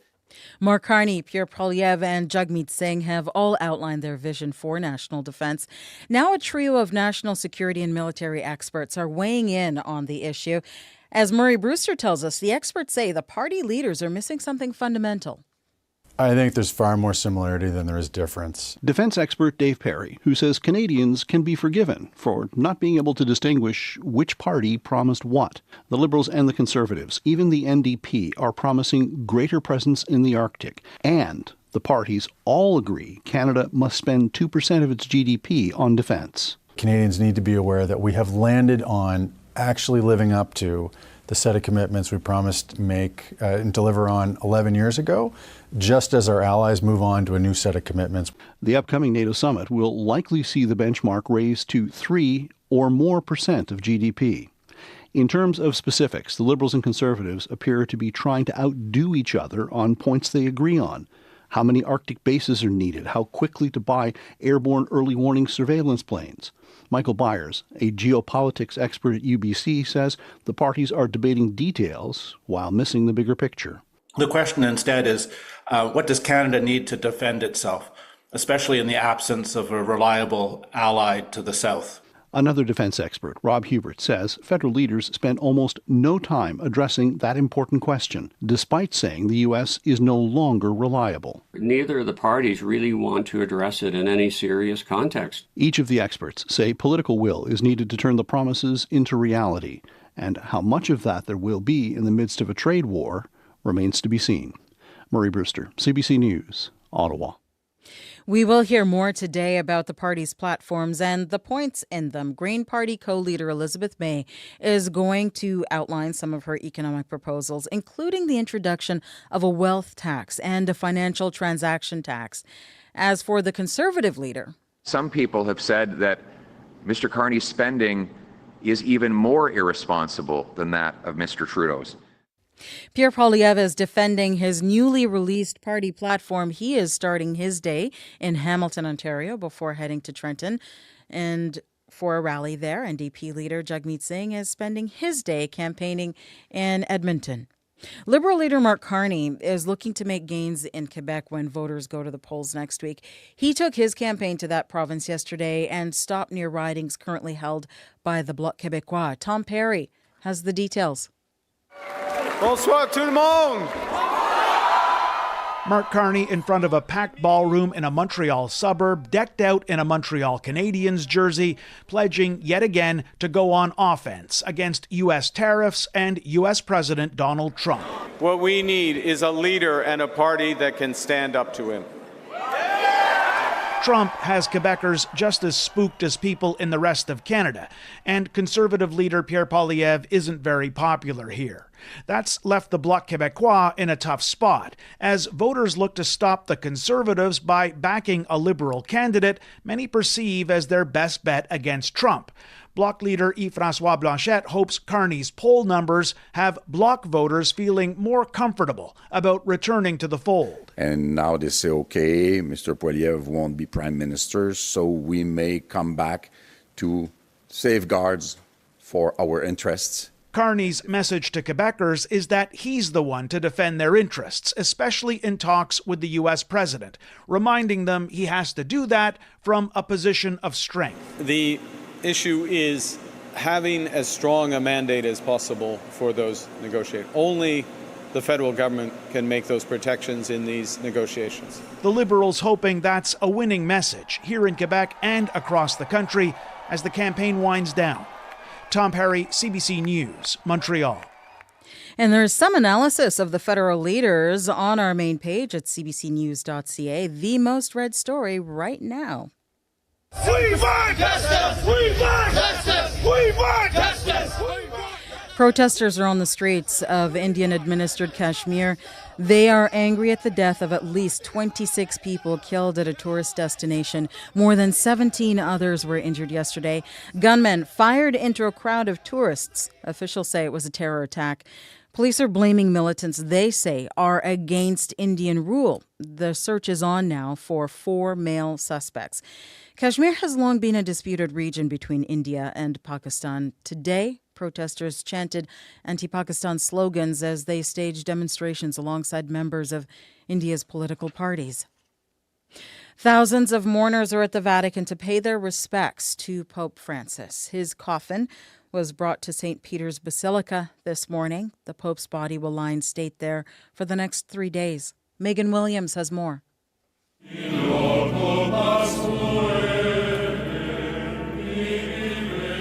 The Pope's simple wooden coffin, carried by members of the papal litter, dressed in black, with a bright red trail of cardinals in their wake, made the solemn procession from the small Santa Marta guest house behind the walls of the Vatican, up the grand staircase of St. Peter's Basilica and inside. 2 hours later, the doors to the basilica were open to the public, with several long lines of thousands of people shuffling forward in the hot sun. Among them, seminarian Matteo Villela from Hamilton. My whole time in discerning the priesthood, it's always been with him as the father of the church. So an opportunity to say goodbye and to pray for the church. Our opportunity to say our last respects to the Pope. Angelo Cazanes is from Toronto. A lot of beautiful things that he was able to do. Talk to the poor, raise up to the people who are in the outskirts. The Pope's body will be on display until Friday evening, when a ceremony to close the coffin will take place before the funeral in St. Peter's Square on Saturday morning. Megan Williams, CBC News, the Vatican. The sexual assault trial of 5 hockey players is expected to formally begin today in London, Ontario. The former members of Canada's World Junior team have pleaded not guilty to their charges. They are in connection to an alleged assault at a hotel following the team's gold medal gala celebration in June 2018.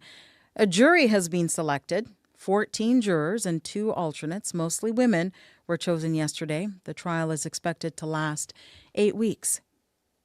Experts say online forums purporting to help boys and men improve their looks could be harmful.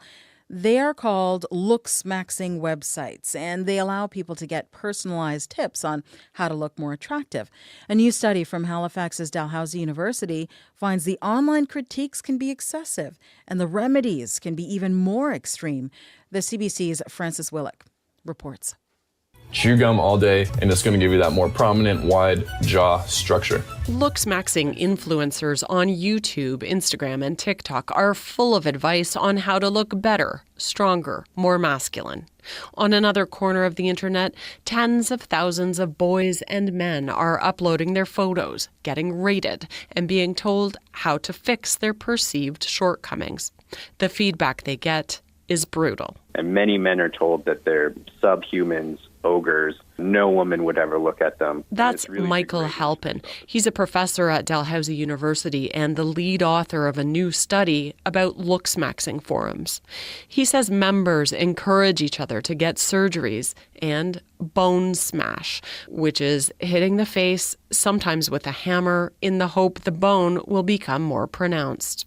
Halpin says men and boys as young as 14 are being told they're so unattractive and hopeless they should complete suicide. Paul Davis is an online safety educator. He tells parents to place limits on kids' access to technology and to develop open communication with their children. Tell your child the following. You can come to me for anything. I may be angry, I may be disappointed, I may be upset, but I love you and I will always be there for you. Davis says instilling confidence in children can also protect them from harmful messages online. Francis Willick, CBC News, Halifax. And that is the latest national and international news from World Report. For news anytime, cbcnews.ca. If you like the World Report podcast, please follow us and tell a friend. It helps spread the word. I'm Marcia Young.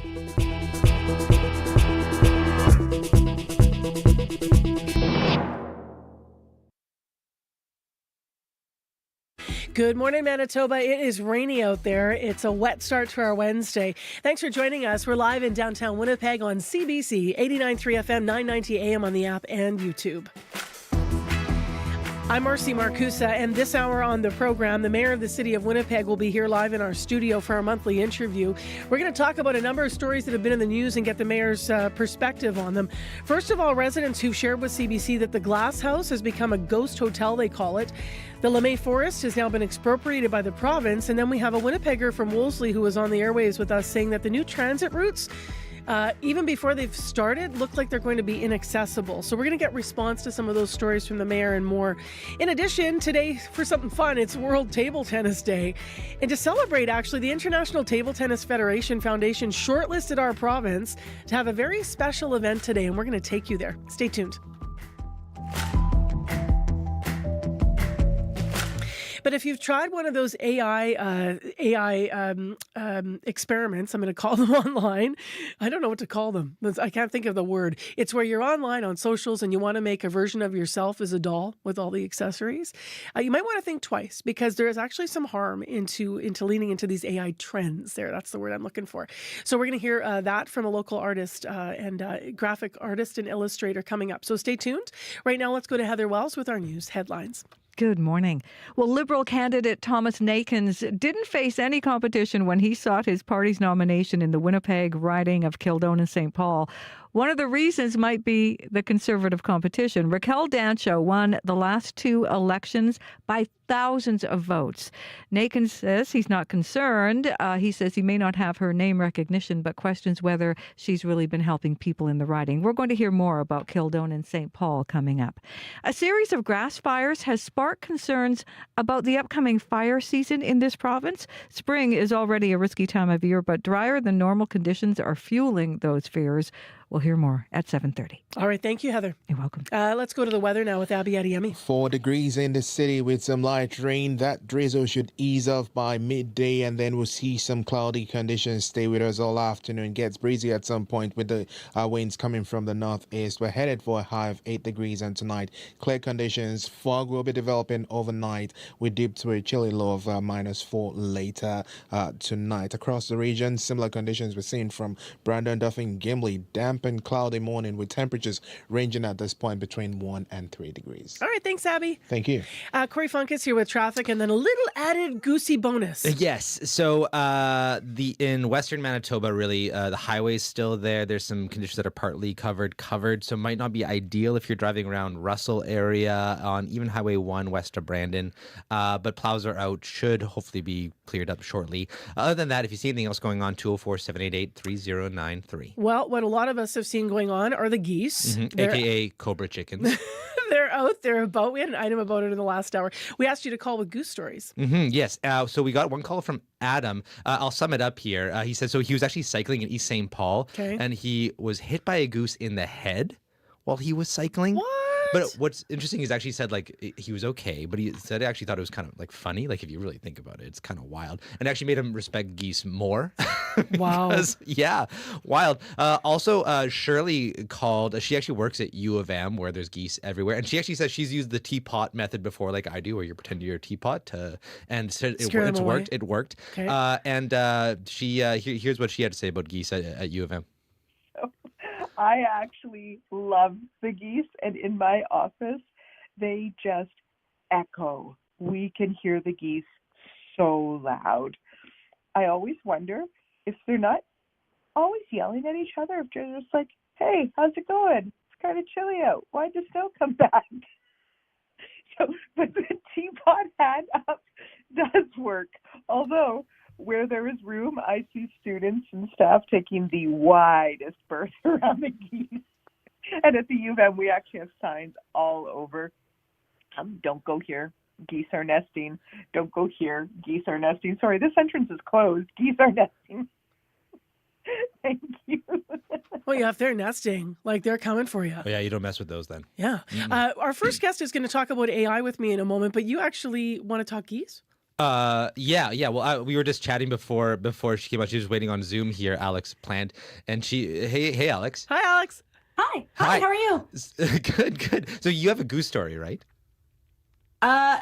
Yeah, so well, first of all, the previous person there, like, I just hiss back at the geese. Do you? It's just something Does that work? I don't know why I do. Yeah, it does. Okay, I like yeah, that. They'll hiss at me. I'll go, shut up. I'm bigger than you. I'm gonna do that. Yeah, we saw a goose at the park that we used to live near, and it was like kind of late in the season, and it had like really broken wings. So we were like, oh, we should try to help this goose. It's not going to make it. So we called, I think, the Humane Society, one of the wildlife people, and they said, if you can catch it and bring it in, we'll take care of it. Turns out, even with a broken wing, very, very hard to catch a goose. Very hard. Yeah, as soon as you said you're going to catch an injured goose, my sort of flags went up there. Did you manage to catch it? No. No. Did you get injured? No, it just ran. It's just very fast on its feet, shockingly fast. Just got mad and ran off. Goose stories, 788-3205. We'll take them. It seems that we've all got them, right? Well, Alex, as we mentioned, is here at 7:16 a.m. on 16 to talk about a trend that you might have taken part in on social media. It's a trend that actually has a lot of artists like Alex disappointed. So maybe you've done this. So if you have been using ChatGPT online, you can create an illustration of yourself as an action doll. This is one of the latest. So many musicians and influencers have taken on this trend, and then you end up seeing yourself with all your accessories as if you're a doll for purchase. And it sounds somewhat harmless, but some artists do say that the popularity of using AI for fun can actually hurt their industry in the future. So as I mentioned, Alex is an illustrator based here in Winnipeg, and you do find this disappointing. Disappointing is one thing, but how concerning is this for your industry? Very.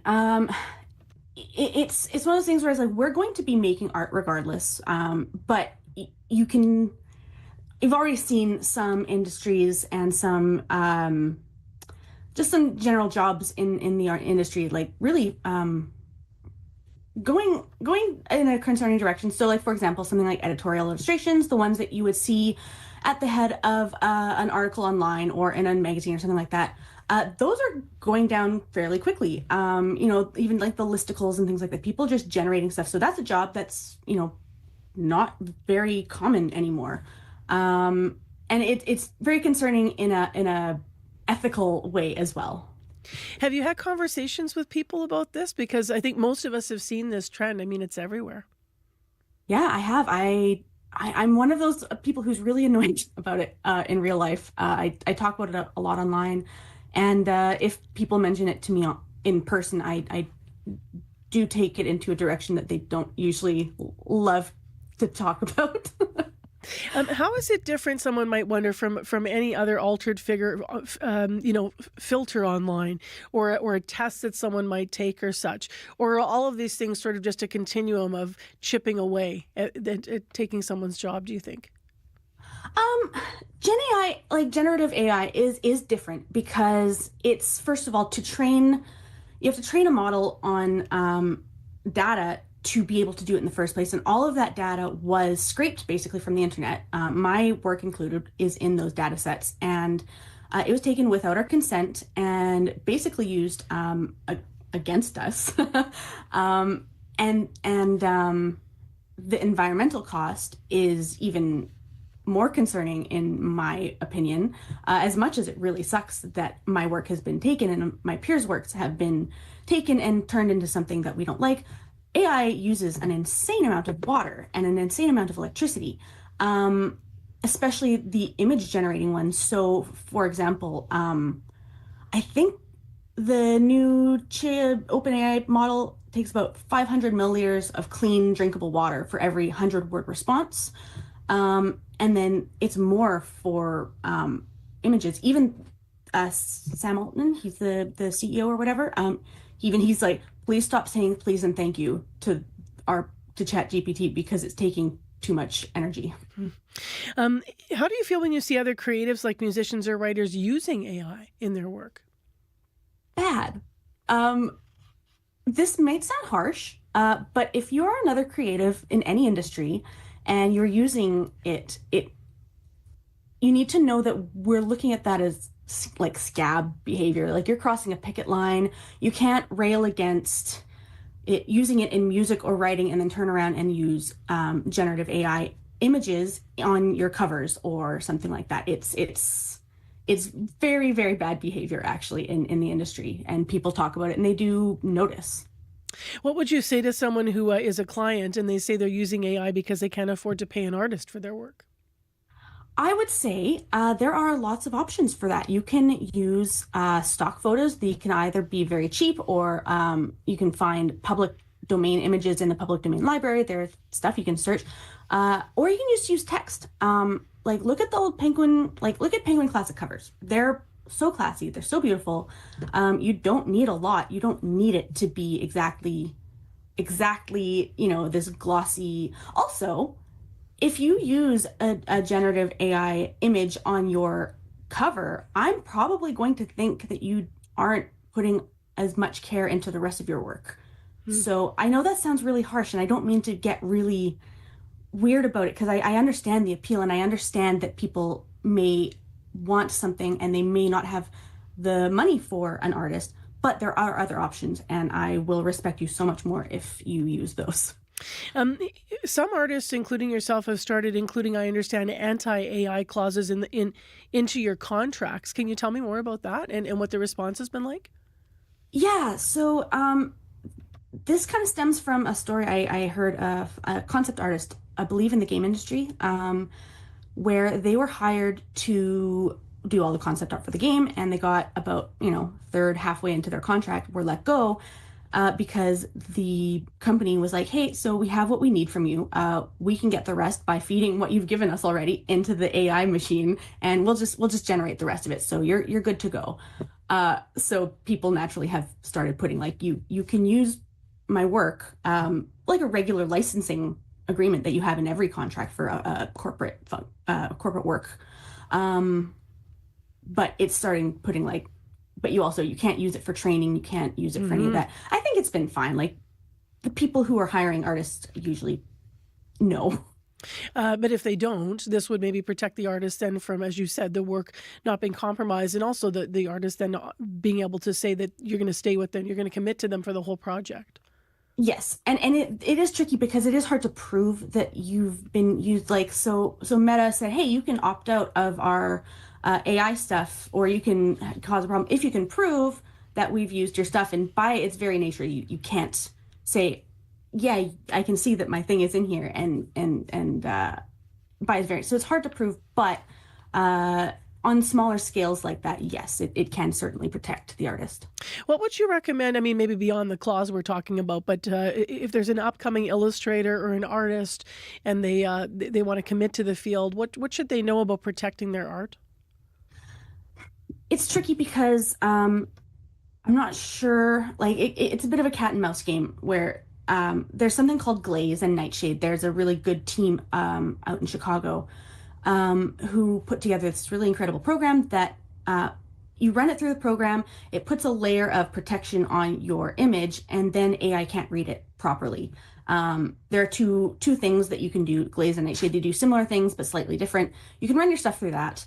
I don't do it as much as I should, but at the same time, I think speaking up loudly about it is also very, very important. I'm very concerned about it in general. So I'll also point people to an article at cbc.ca that was done on this issue, and it was looking also at if you're using the trend where you make the action figure of yourself, there's also some deep privacy concerns, not the focus of our conversation, but there's some things that people might want to know before they, go through that exercise, which seems like harmless, quote unquote, fun, right? Thank you very much, Alex, for being with us this morning. We really appreciate your time today and your perspective. Thank you very much. That is Alex Plant. She is an illustrator based here in Winnipeg. Ever hear a really good radio show and fall in love right away? Fall in love at first listen with the CBC Listen app. Find CBC radio shows like As It Happens and Now or Never and stream them anytime, anywhere for free. Download CBC Listen today. The following airtime is made available for messages provided by registered political parties as required by the Canada Elections Act. A lot of us really don't want Pierre Poilievre to win this election. But the more I hear about Mark Carney, the more I worry. He's planning tax cuts for the rich, and health care cuts for the rest of us. Here's the thing. We know we can count on the NDP. They've always fought for us, and we need them in Ottawa more than ever. Canada works best when the NDP's there. We just gotta vote for them. Authorized by the registered agent for the New Democratic Party of Canada. The proceeding was a paid political ad. Light drizzle continues in Winnipeg, although the wipers aren't going downtown and people walking don't seem to be getting rained on. So it's kind of on and off for us here. But it's going to continue till noon and then a cloudy afternoon in Winnipeg with a high of 8 degrees. So it's 4 right now. Brandon with light rain, 1 right now. And Thompson mainly clear and -9 is the temperature. It's time for morning sports. Scott Regehr joins us via Zoom as he does every morning. How you doing? I'm well. You, Marcy? Good. Let's start with hockey. The Leafs have taken a commanding lead now in the Battle of Ontario. Yep, and it was a name synonymous with battles past, Marcy, that decided things last night. Max Domi with the winner in overtime. Of course, his dad, Ty, the Winnipeg-born pugilist, was a key member of the Toronto teams that bounced Ottawa from the playoffs several times a couple of decades ago. Unlike his father, Max is a man of few words in reporters' scrums, and so his teammate Morgan Riley stepped up to speak on his behalf. Every day is just a real privilege when you play with guys like him, and for him to have that moment in overtime here at home is extremely special for all of us. I can't imagine how he's feeling, but it's a big moment for our team. You know, he'll downplay it in terms of what he was able to do for us tonight, but ultimately it's a huge play, and we're onward to the next game, but obviously a special moment for him. Toronto will head into that next game, which is tomorrow in Ottawa, with plenty of confidence, you would think. After all, the Senators, Marcy, have never come back to win a series where they've fallen in the first 2 contests. For his part, Ottawa captain Brady Tkachuk says his team has zero sense of panic despite that deficit. So we'll see. Meanwhile, we'll see tonight whether a couple of other Canadian teams can get back in their series after losing their opening games. Montreal and Ottawa, Edmonton and LA, and of course the Jets. They had a full practice yesterday. They're getting ready for Game 3 of their series in St. Louis tomorrow against the Blues, with Winnipeg up 2-0. To soccer, where Winnipeg's Desiree Scott is set to be honored next month. Yeah, the veteran midfielder known as the Destroyer is going to retire from international play, but first will be feted for her distinguished career at a match May 31st that'll be held at Princess Otto Stadium.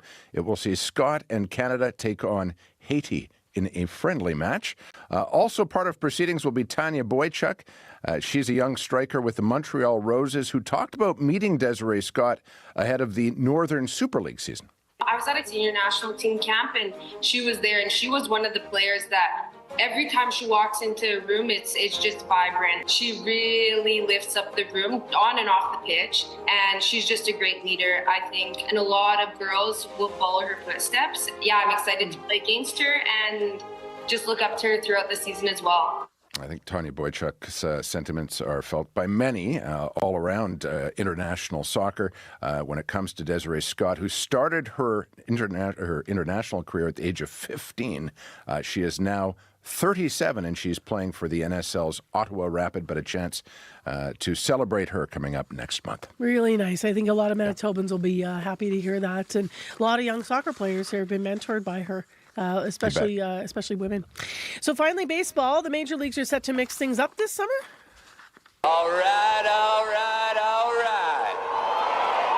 Gentlemen, start your engine! Oof. Imagine that, but with actor Matthew McConaughey saying, "Gentlemen, play ball." MLB, Marcy, is planning a game August 2nd at the Bristol Motor Speedway, a venue in Tennessee that holds close to 150,000 fans, which would not only obliterate the attendance record for a major league game, but would broaden MLB's reach when it comes to playing in unorthodox venues. Of course, they did have that one game at the Field of Dreams movie set. This contest in August between Cincinnati and Atlanta, I feel, would have a very different, feeling from an Iowa cornfield. Tim McGraw set to play. His dad was a big leaguer, Tug McGraw, if you remember him from the Phillies back in the day. So, I guess this was always going to happen at some point. The NHL started this, by the way, these, different sorts of venues for their game, which I'm sure they'll monetize to some degree. Just you think? Thought. Yeah, maybe. All right, Scott, we'll talk to you tomorrow. Thank you. Yeah, you bet. Scott Ricaro with CBC Sports. Well, still staying with sports, right after the news, we've got a fun story for you today. Today actually honors an ancient sport, an old sport that's exciting and electrifying with cat-like reflexes just needed to score a point. I'm talking about table tennis. CBC's Jim Agapito met up with two of Canada's top pros to talk about what today means to them. They are from Manitoba, and there's a special event coming up in our province today around table tennis. So we'll hear about it after your CBC Winnipeg news. This is CBC News. Good morning. I'm Heather Wells in Winnipeg at 7:30. Still some drizzle out there, a bit of light rain, and it is 4 degrees. This rain ends around noon today, then we're left with clouds. Still on the cool side, a high today of 8, but we do warm up tomorrow.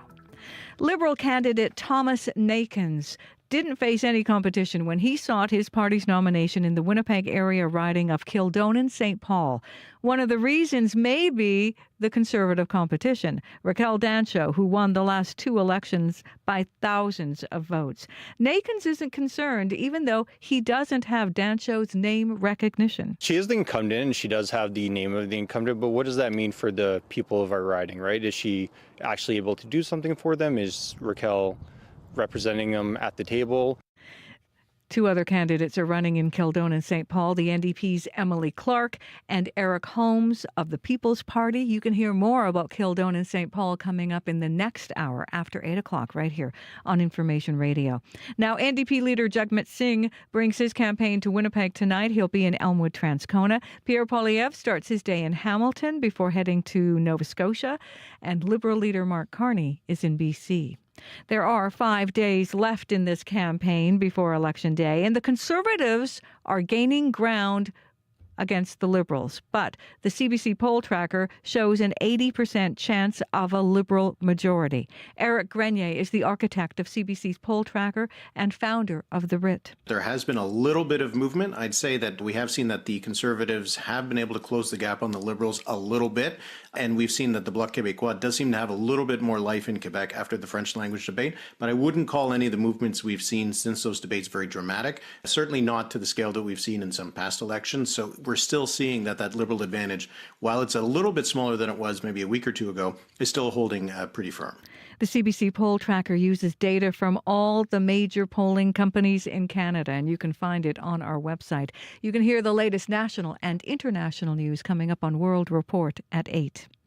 A series of grass fires has ignited concerns about the upcoming fire season in Manitoba.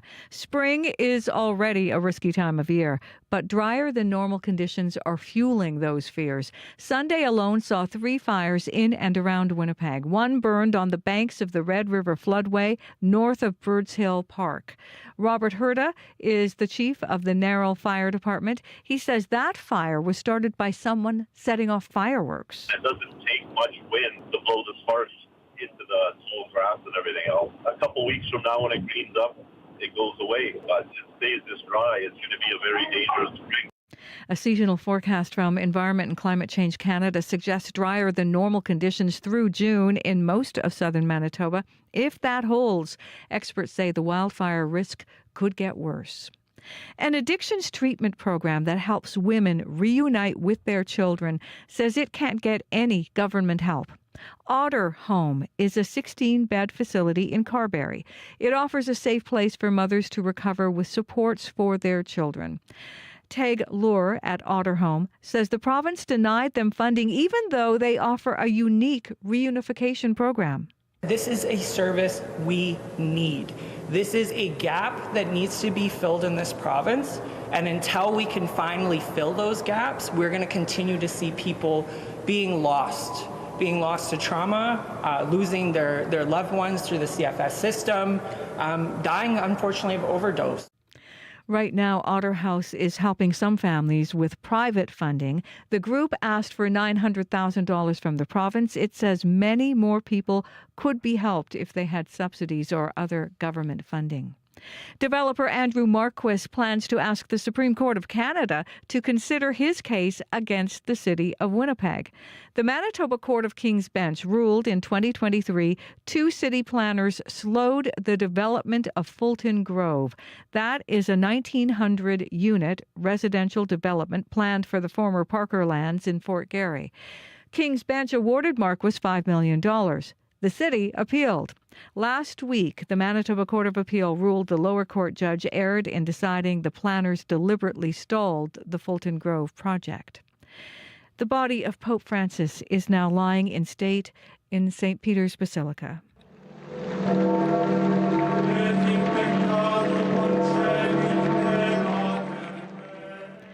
That was the scene earlier today as the Pope's coffin was carried into the Basilica, followed by a procession of cardinals and members of the Swiss Guard. Thousands of people will file past the casket over the next 3 days ahead of Saturday's funeral. It does not appear Mark Carney, in his capacity as Prime Minister, will be at the funeral, but it is expected Governor General Mary Simon will attend the funeral for Pope Francis. You can find more news updated throughout the day. All you have to do is head to cbc.ca/Manitoba. Thanks, Heather. You're welcome. All right, it's time for the regional forecast at CBC with Abby Adiyemi. Good morning. The drizzle clears in the Red River Valley region and the Pembina Valley region this afternoon with cloudy skies sticking around. Western Manitoba stays cloudy after some morning rain. Dauphin is going to get some sunshine. The Interlake will see cloudy conditions, then clear tonight. Up north, we're going to see conditions vary from partly cloudy to sunny conditions. A few flurries later tonight, and mostly the province will be cool and cloudy today. All right, thanks, Abby. Thank you. Corey Funk, the commute? Yeah, very quiet commute overall. Haven't heard of any major issues out there. Might be a little bit slippery conditions, snowy conditions in Western Manitoba around Russell or so on the highways, as well as Highway 1 just west of Brandon. But other than that, though, if you see anything else going on out there, give me a call on the CBC commuter line, 204-788-3093. All right, thanks, Corey. Thank you. It is 24 minutes to 8 o'clock on your Wednesday morning, and today is not just Wednesday, it is World Table Tennis Day. It has been celebrated every year since 2015. This year's theme is about diversity and inclusion, and to celebrate specifically, the International Table Tennis Federation Foundation shortlisted Manitoba as one of the places to be for celebrations. So between 5 and 8 o'clock tonight, you are invited, the public's invited to the Forks. There's going to be exhibition matches between some of Manitoba's most decorated international athletes. CBC's Jim Agapito caught up with two of them ahead of today's tournament. It's World Table Tennis Day today, and the Manitoba Table Tennis Association is serving up something special this evening at the Forks to mark the occasion. My name is Terry Zan. I've been playing table tennis for 26 years, and I'm 31 years old. Today is World Table Tennis Day. What does a day like that mean to someone like you? Well, I'm very happy. We have never done this in Manitoba. This is the first time this event is come to Manitoba. Year by yearly in Manitoba, the table tennis is growing fast and fast. Now I can see a lot of different nation, they start to take table tennis very seriously. Explain to me the game. So the game is up to 11. We play 3 out of 5. The first person got up to 11 wins the game. So you got to win 3 games to win the match. A place like the Forks set these things up. Table tennis, tables. What does that mean? Because I'm looking around and everyone's watching. In the past 30 years, there's nothing been like this. Middle of the city. Usually we just open the club in the gym, but this is the first time. For me, it's amazing. It's amazing. The theme of this year for World Table Tennis Day is inclusion. People from all ages, all backgrounds. What does that mean for you? I can see it's a very good sport. In table tennis, it's not only for people who's professional. It's about diversity. We welcome everybody who don't know table tennis, who are professional in table tennis. They all get to involve in this event. And even you're 5 years old, 100 years old. So you're saying a guy like me, who doesn't have much experience, wants to get into the sport, wants to be able to play. How do I do that? Oh, you gotta train, you gotta practice. You can call me. I'll be your professional table tennis trainer. I wanna show the kid example what's feel like to train by the professional. Table tennis in Manitoba is always, they think it's a basement sport. I just want to prove them it's a sport. It's very popular in the world. It's top 5 sport in the world. My name is Matthew Lehman. I'm 27 years old, and I've been playing table tennis for almost 20 years now. People refer to it as table tennis, people refer to it as ping pong. What's the correct term and what's the difference? So I'm okay with either ping pong or table tennis, but usually we keep table tennis for the Olympic sport, and then ping pong is what you play in the basement with your friends. So that's the main distinction. So I started when I was around 7 or 8 years old and just loved it. Within a couple years, I was playing for the Manitoba provincial team in the under 11 category, and then under 13 and 15, I kept kind of going up with that through the Manitoba program. And then after I graduated high school, I wanted to see if I could make the Canadian national team. So I actually moved to Europe for 2 years and played semi-professionally there. And I ended up making the World Championship team for Canada. So I participated in Sweden in the World Championships for table tennis, which is really cool. It all started with liking ping pong. What is that level like when you're competing at that level? It's what you see on YouTube or if you see the Olympics when they come on. It's fast-paced, it's intense. When you're watching a game, it is fast-paced, it's quite exciting. The mechanics are fast. Can you explain some of those mechanics to me? So spin is really important. I don't think any sport has spin as much of a factor, maybe not any sport, but it's one of the biggest aspects of table tennis. So the spin you put on the ball makes the ball drop, and that's how you can be back so far from the table, still getting on and play so fast as well. You have to train your footwork. As you said, it's a really fast sport. You have to train all the different strokes, so you do different drills on the table and also fitness off the table. Visualizing is important. The mental game is really important. A lot of it is muscle memory. You're just used to, you can see by the way the opponent's racket angle is, even before they touch the ball, you have an idea of where it might go, so you can cheat a little bit, so that's really important in such a fast game. So I'm gonna give you a serve. We're gonna see if you can receive it. I'm gonna not hold back, so I'm gonna try to go fast, I'm gonna try to go spinny, and we'll see what you can do. There you go. Yeah. Very good. So why should people get involved in the sport? I think the sport's for everyone. Whether it's ping pong or table tennis, it is still the same sport. And so you can play it for fun in the basement or at work with your coworkers, or you can take it to the Olympic level. You can use it for fitness. It's a good way to meet new people. It's just a great sport for all people. Come down, bat some balls, and get a grip on the sport this evening at the Forks. Jim Agapito, CBC News, Winnipeg. Fun stuff, right? Must have been intense for Jim to return the serve if you were watching the video on YouTube this morning. Just some background, by the way, on the athletes. Terry Zhang was a 3-time junior Canadian table tennis champion. Matthew Lehman won silver at the Pan Am Championships and helped turn Canada a spot at the 2024 Olympic Games. So this exhibition event, if you want to watch tonight, starts at 5 o'clock, and you can check it out, just to repeat that, at the Forks in Winnipeg. Time right now is 7:43, and the following airtime is made available for messages provided by registered political parties as required by the Canada Elections Act. Oh, I can't keep up with the news. Who can? Take this federal election. Looked like Polyeva's going to win, and now Carney's got a big lead? Yeah, but even if he wins, we need the NDP there to fight for us. Agreed. They got us a bunch of good stuff. Dental care, pharmacare, childcare. I just don't want to wake up after the election and realize there's no one there to speak up for us regular folks. Same. I'm sticking with the NDP. Sounds like we're going to need them. Authorized by the registered agent for the New Democratic Party of Canada. The proceeding was a paid political ad. CBC Music, live at Massey Hall, the most iconic music venue in Canada. An absolute milestone in the careers of musicians who stand on the historic stage.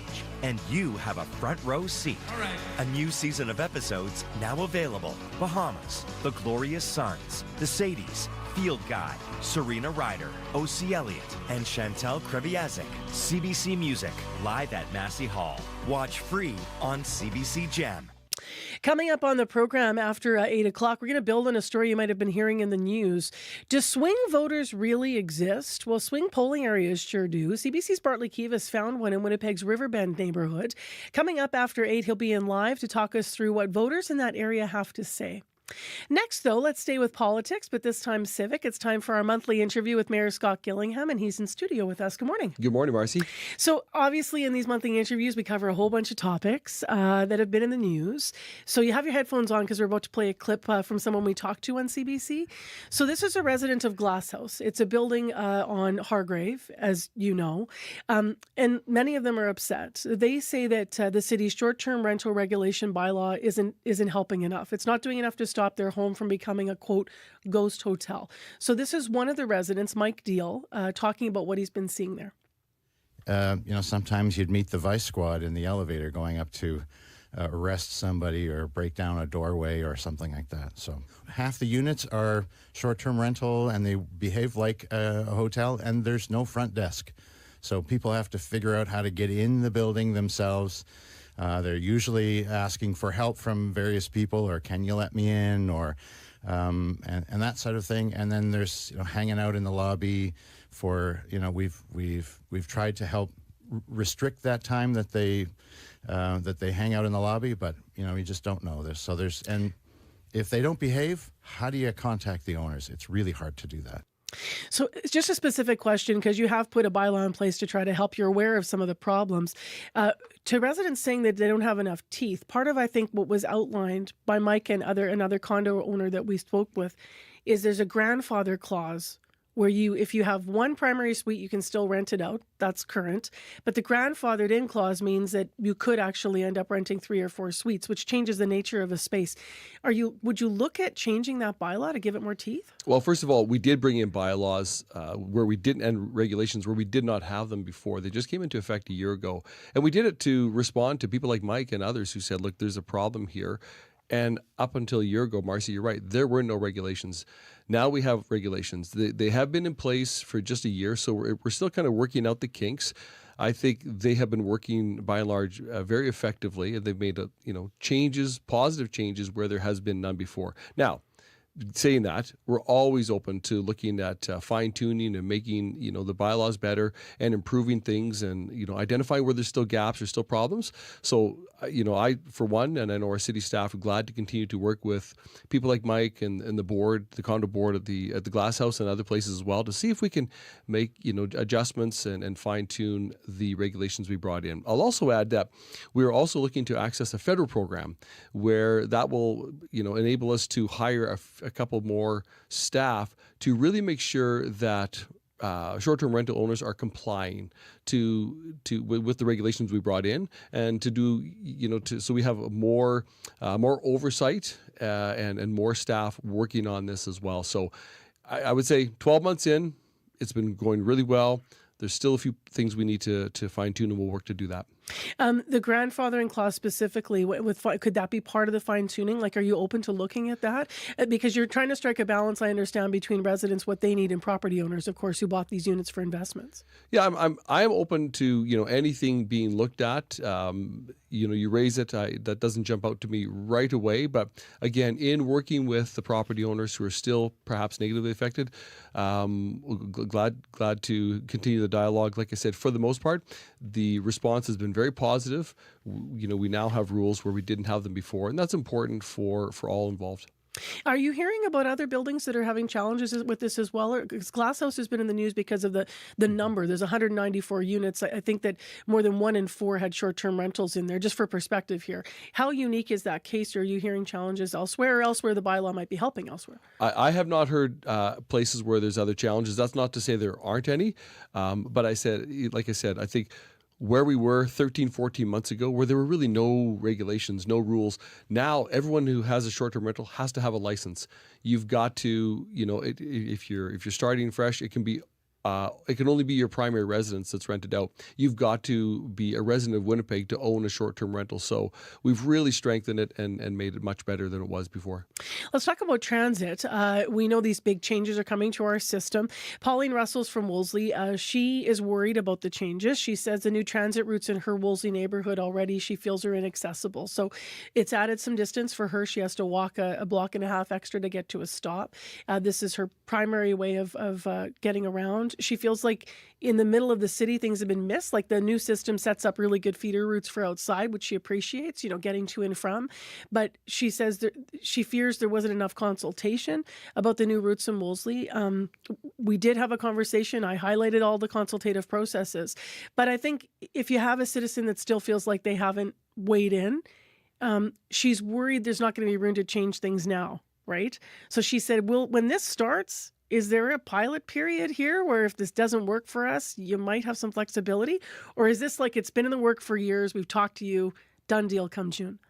I think for the most part, it has been in the work for years. I know I asked our staff, or my staff, and I know consultations have started about 6 years ago. So there has been extensive consultations. In fact, I think over 9,000 Winnipeggers in one form or another have been part of the consultation process and given feedback, which in my time on council, I can't remember any other initiative that had that much feedback and public engagement.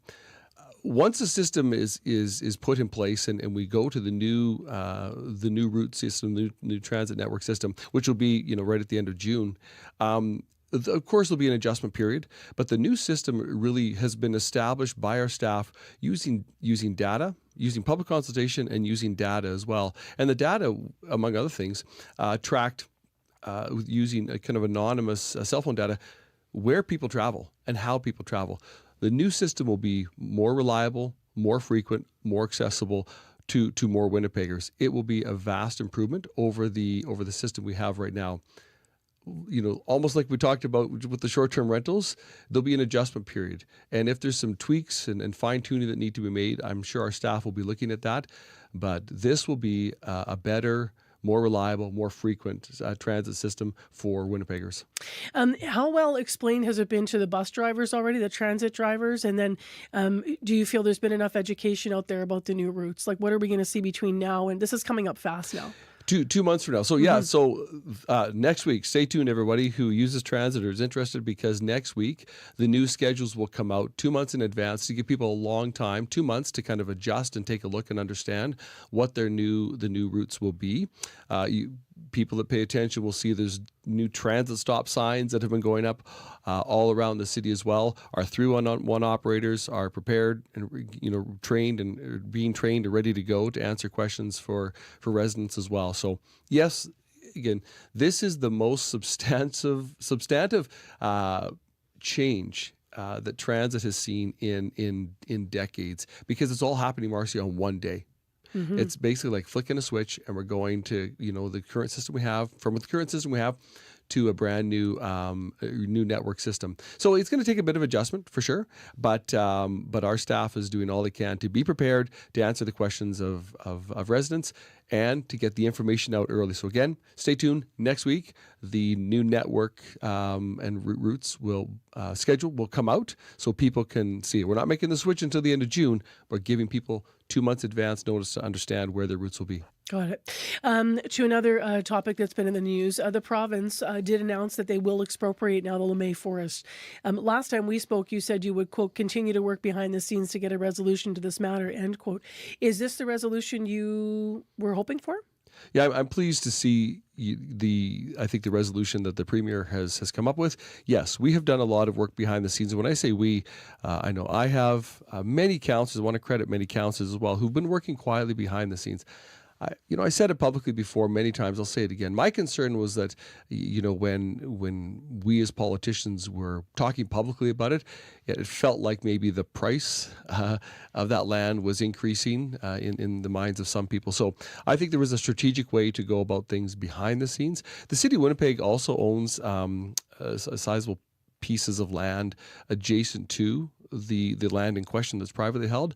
So, we've early day discussions about whether we can work with the province to, consolidate all that land, put it together to see all of it become ultimately a protected area and a provincial park. But again, that's discussion that is ongoing. I'm going to be devil's advocate here and just ask, I know this is a particular property. I understand that the history there, I understand the possibility of graves. So I'm not being insensitive here, but I wonder how particular this property is. Because if someone else is listening and thinking, if I own land, I've got big property development plans, it's my land, is the city going to come and just expropriate it? How unusual was this case? Yeah, I think it was unusual for sure. And, I also have been very clear and consistent, Marcy, is that property owners have rights. And I think it's, whenever any level of government is looking to expropriate, they have to obviously weigh all things and do it very, very, with a lot of consideration as to the peculiarities and uniqueness of the situation. I think this is a unique piece of property. And so I think a lot of thought has been and will continue to go into this process. Story in the news this morning that CBC has just published on that the city's just won the appeal of the Parker Lands decision. So for listeners not familiar with this, the appeal overturns a 2023 decision. I'll just try to say this, it's complicated, but that decision said 2 city employees deliberately stalled a 1,900 unit residential development in Fort Garry, and now the city's won the appeal. What's your reaction of this development? I was very pleased to see the appeal side with the city of Winnipeg. I think that was important. It would, among other things, save property taxpayers $5 million. And also, it exonerated Councillor John Orlico, who was never named in the original statements, but somehow his name came up consistently in the original finding. And I thought it was very problematic. Also, it very much exonerated our city staff. City councillors and the mayor are elected by the people of Winnipeg. We have to be able to talk to our city staff on a regular basis when it comes to development and development processes. There's got to be the opportunity to have dialogue. The original ruling from the original case was such that it really left a lot of ambiguity and uncertainty. And even councillors and I were, wondering, well, can we or can we not talk to city staff? And so I was really pleased to see the outcome of the appeal. And again, was glad to see that the taxpayers wouldn't have to pay the $5 million. It might not be done, though. I mean, as we've been hearing in the news this morning, the developer's lawyer, Dave Hill, says he will take this. He's going to take this case to the Canadian Supreme Court. What are your thoughts on that? Well, that's their right. And we'll see if the court is willing to hear it. We're coming up to 3 minutes to 8 o'clock in the end of our interview, our monthly interview with Mayor Scott Gillingham, who's live in studio. I'm not going to let you go before I ask about the Jets. Are you going to get down to St. Louis? Where are you going to watch? Do you have a bet with the mayor there? How's that all looking? Well, the mayor of St. Louis, I found out, is new about a week ago. She was just elected, just got sworn into office. So I've never, had a conversation with her yet. And obviously she's got a few things on her mind other than NHL playoffs. Look, it's an exciting time to be in Winnipeg. It's an exciting time, not just in Winnipeg. There's a lot of, your coverage area, your listener area goes well beyond our city, all through our province and beyond. And there are Jets fans in Winnipeg, throughout Manitoba and beyond. But it's an exciting time to be a Jets fan. The team is playing great. And first and foremost, let's congratulate our team. I mean, without the play of, Captain Adam Lowry and the entire team, we wouldn't be here having these discussions. So we as fans wish them all the best, throughout the playoffs. The Whiteouts are just a lot of fun, and they look really good on national TV to see, our downtown featured and our great fans cheering on our Jets in the core of our city. Well, we'll see what happens tomorrow night and beyond. Thank you very much for being here. Go Jets, go. That's the mayor of the city of Winnipeg, Scott Gillingham, and now to Heather for headlines. Conservative candidate Raquel Dancho has won 2 elections in the Winnipeg area riding of Kildonan, St. Paul. In both of those elections, she won by thousands of votes. In this election, math suggests the victory may not be as easy. We'll hear more about that. And a series of grass fires has sparked concerns about the upcoming fire season in Manitoba. Spring already risky at this time of year, but drier than normal conditions are fueling fears. We'll hear why coming up in our next local news at 8:30. All right, thank you, Heather. You're welcome. Weather-wise, we seem to be over the active rain. It's still lightly raining in downtown Winnipeg. This wet stuff's going to stay with us till noon, and then a cloudy afternoon and a high of 8 degrees for Winnipeg. It is more wet in Brandon. You're raining, and it's been raining harder, rather. That still, though, should end around this afternoon. Your high 5 degrees in Brandon. And in Thompson, you've got a mix of sun and cloud today and a high of 8. Right now in Winnipeg, as mentioned, it's 4 degrees. If you see any problems on the commute, give us a call, 788-3093. Coming up after 8 o'clock, more of that story that Heather just mentioned about swing voters. And we're going to hear about how Bartley Kivas found one in Winnipeg's Riverbend neighborhood. So we're going to hear more about that as Bartley sets up what's happening politically in that part of the city. I'm Marcy Marcusa with our team at Information Radio. Stay with us. World Report is next at 8.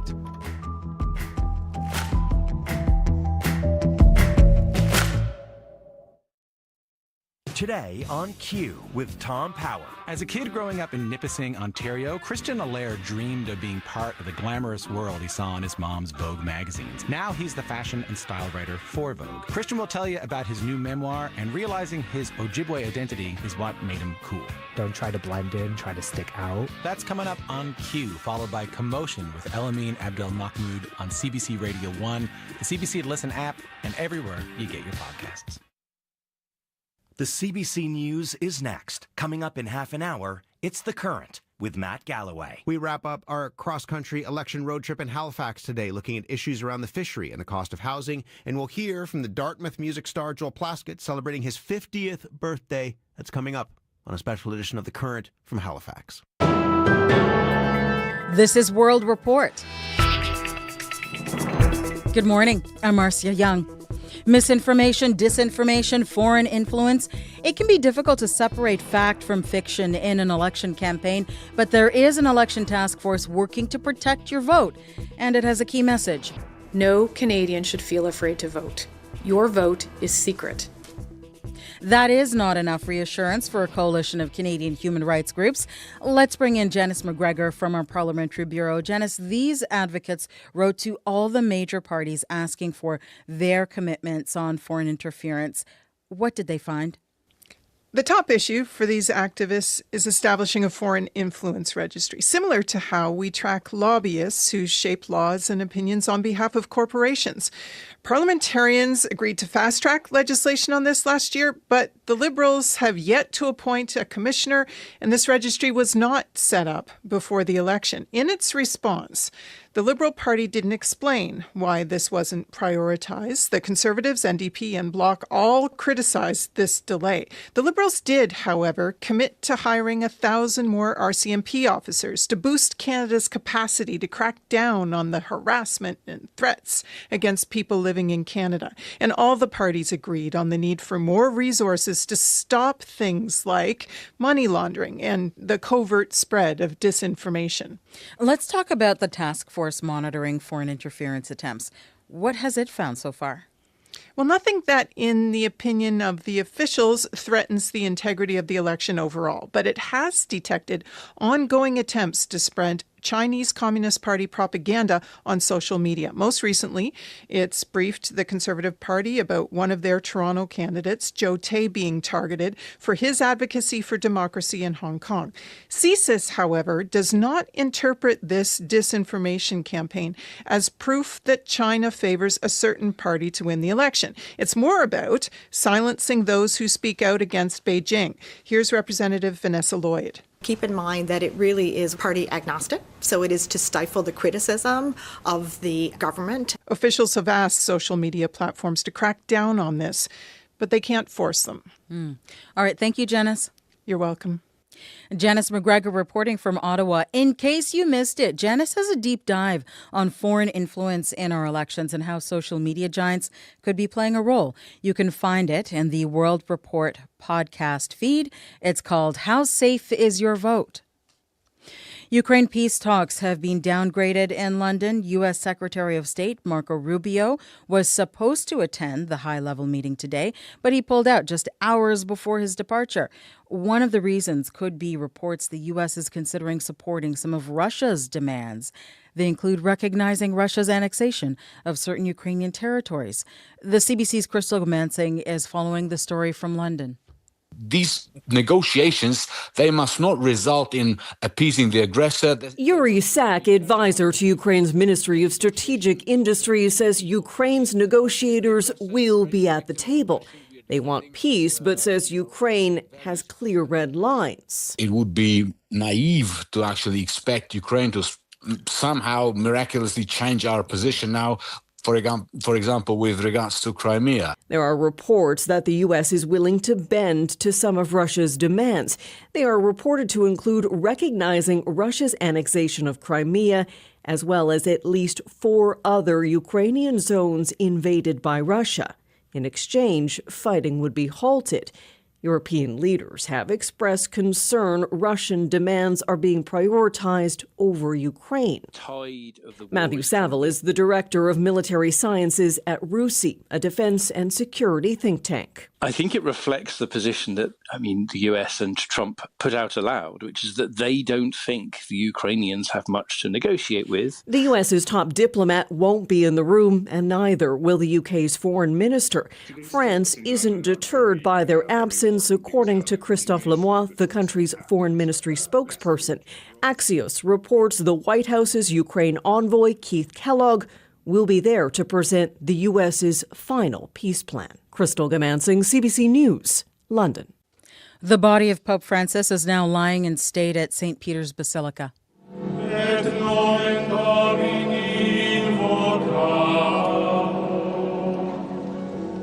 Bells tolled as his coffin was transferred from the Vatican Hotel where Francis lived. It was escorted by a procession of solemn cardinals and Swiss guards. Thousands of people are now filing into the central aisle of the Basilica to say a final farewell. These pilgrims were some of the first people in line. And now I had the chance to go there and see the Pope. He was dead, but I saw him and I could say goodbye. There's kind of just a mixture of emotions. I'm anxious a lot walking in. It's such a surreal place, and it's very holy, and seeing the body and just remembering everything that he stood for is very important. Francis's body will lie in state until his funeral on Saturday. Mark Carney, in his Prime Minister capacity, is not expected to attend the Pope's funeral this weekend. In cases like this, the Governor General attends instead. In Indian-administered Kashmir, the search is on for 4 armed men. At least 26 people were killed in a popular tourist destination yesterday. Several others were injured. Neha Punya has the latest. Businesses in Indian-administered Kashmir are shut as locals protest what is the deadliest attack on civilians in nearly 2 decades. The attack has upset all of us in Kashmir, and we feel sad at the loss of lives. Security has been hiked across Kashmir, but tourists are leaving the picturesque region in large numbers. Eyewitnesses claim the gunmen appeared out of nowhere as tourists entered a scenic valley in the town of Pahalgam on Tuesday. Survivors say only men were targeted. The Indian government says it won't bend to terror as the country's Home Minister reviews security arrangements in Kashmir. And in a rare moment of solidarity, Mallikarjun Kharge, the head of India's main opposition party, delivered this message. This is a direct attack on the Indian state.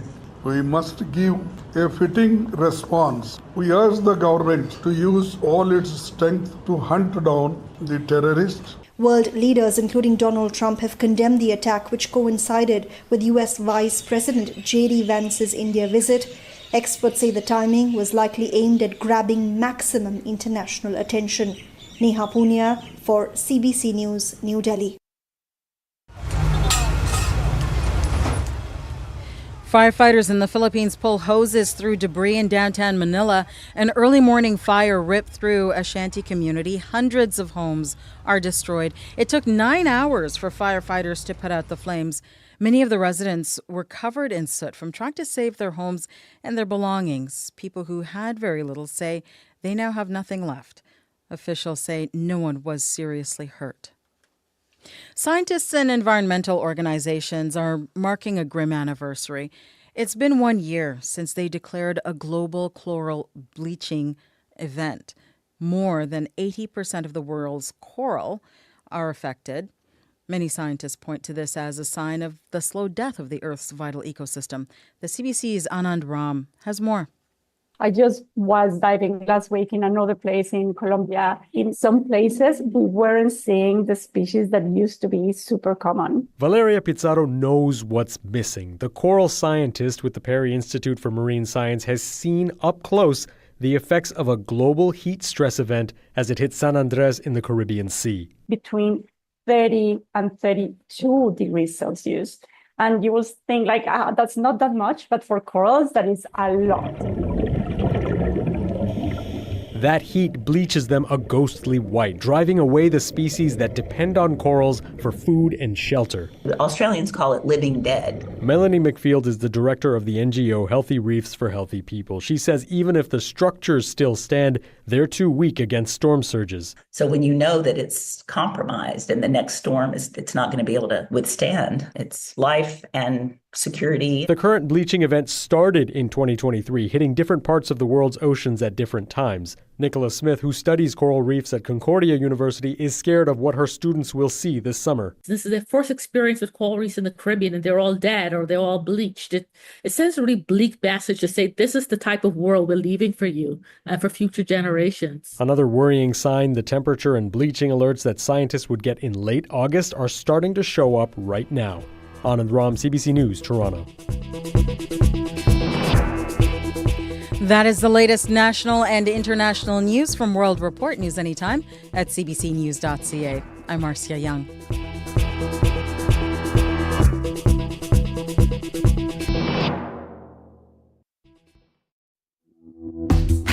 A wet morning in downtown Winnipeg, so hopefully you remembered all your rain gear. I'm Marcy Marcusa. This is Information Radio, live on CBC, 89.3 FM, 990 AM on the app and YouTube. This half hour on the show, do swing voters really exist? Swing polling areas absolutely do. CBC's Bartley Kivas has found one in Winnipeg's Riverbend neighborhood. That's up North Main. Coming up, he's going to be in studio to tell us what voters in that area have to say. Stay with us. That's live this half hour on CBC. Also, Marjorie Dowhouse will be in. It is Fertility Awareness Day, and she's going to talk more about the live call-in that is happening later today on CBC. So we'll tell you how you can take part. If you don't have time over the lunch hour for a live call, you can always leave a message. But Marjorie will line it up and tell us who her guest is. So stay tuned for that as well. Heather Wells in a moment with your Wednesday morning headlines.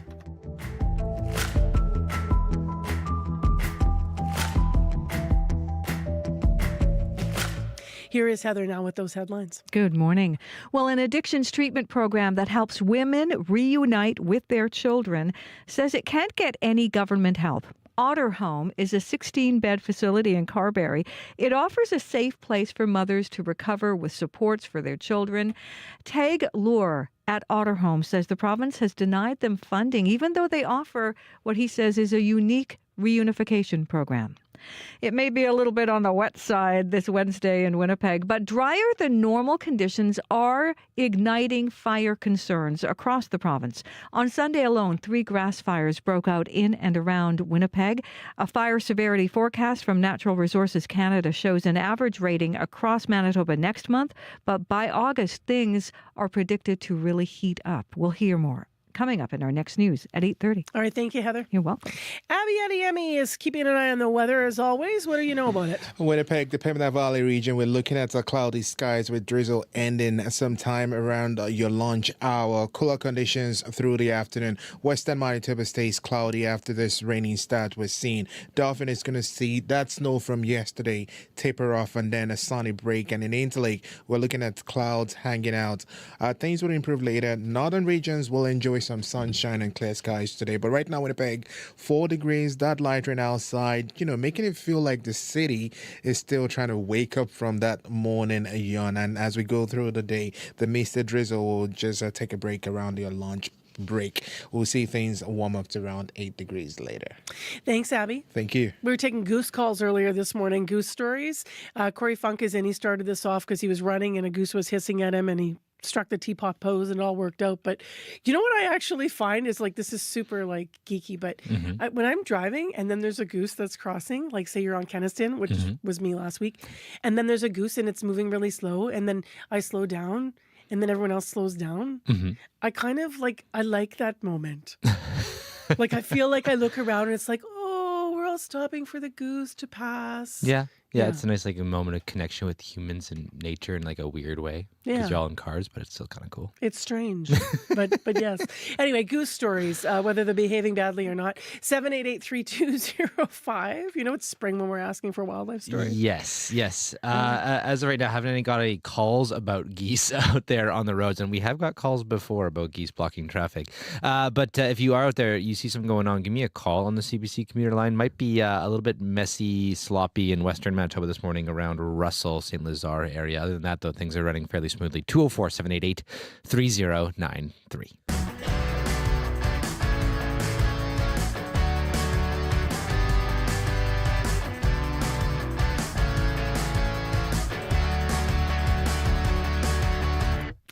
Well, first this half hour, dragons, Ogopogo, Sasquatch, the Loch Ness Monster. These are mythical creatures, but for all intents and purposes, so are swing voters. CBC's Bartley Kivas put on his pith helmet, picked up a flashlight, and decided to go searching for these voters in their natural habitat. And he claims to have found them. Bartley's here in the studio to tell us about his quest. Good morning. Good morning, Marcy. We should have played the theme for Who's Who.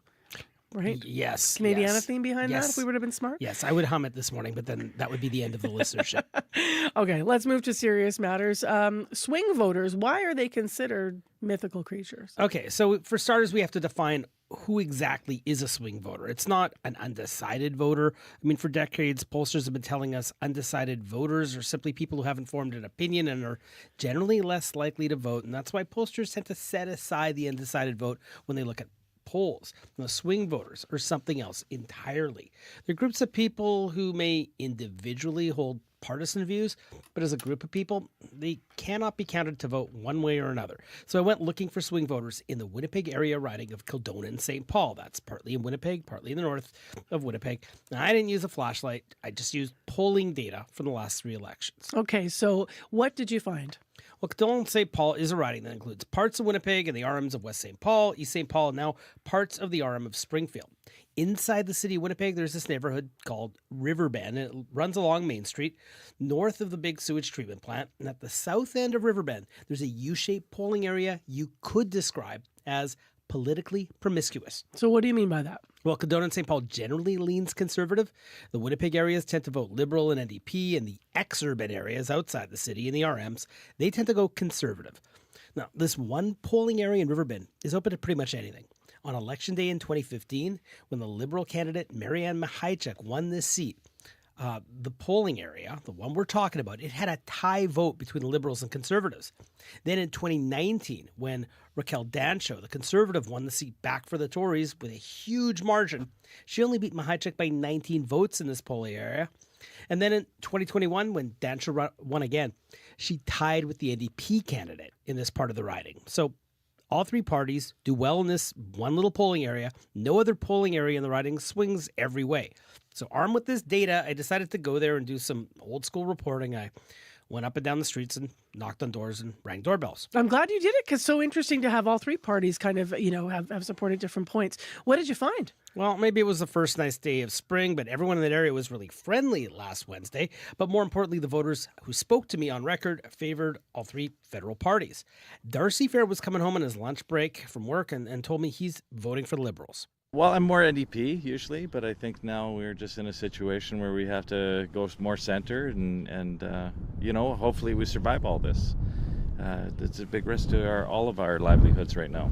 And I also spoke to an NDP voter named Kathy Kraychuk, and she said this election poses a difficult choice. There's more at stake this time with the way the world is going, and the whole tariff thing, the whole Trump, the 51st state, our sovereignty, all that stuff is at stake this time, and so you have to think a little bit beyond it.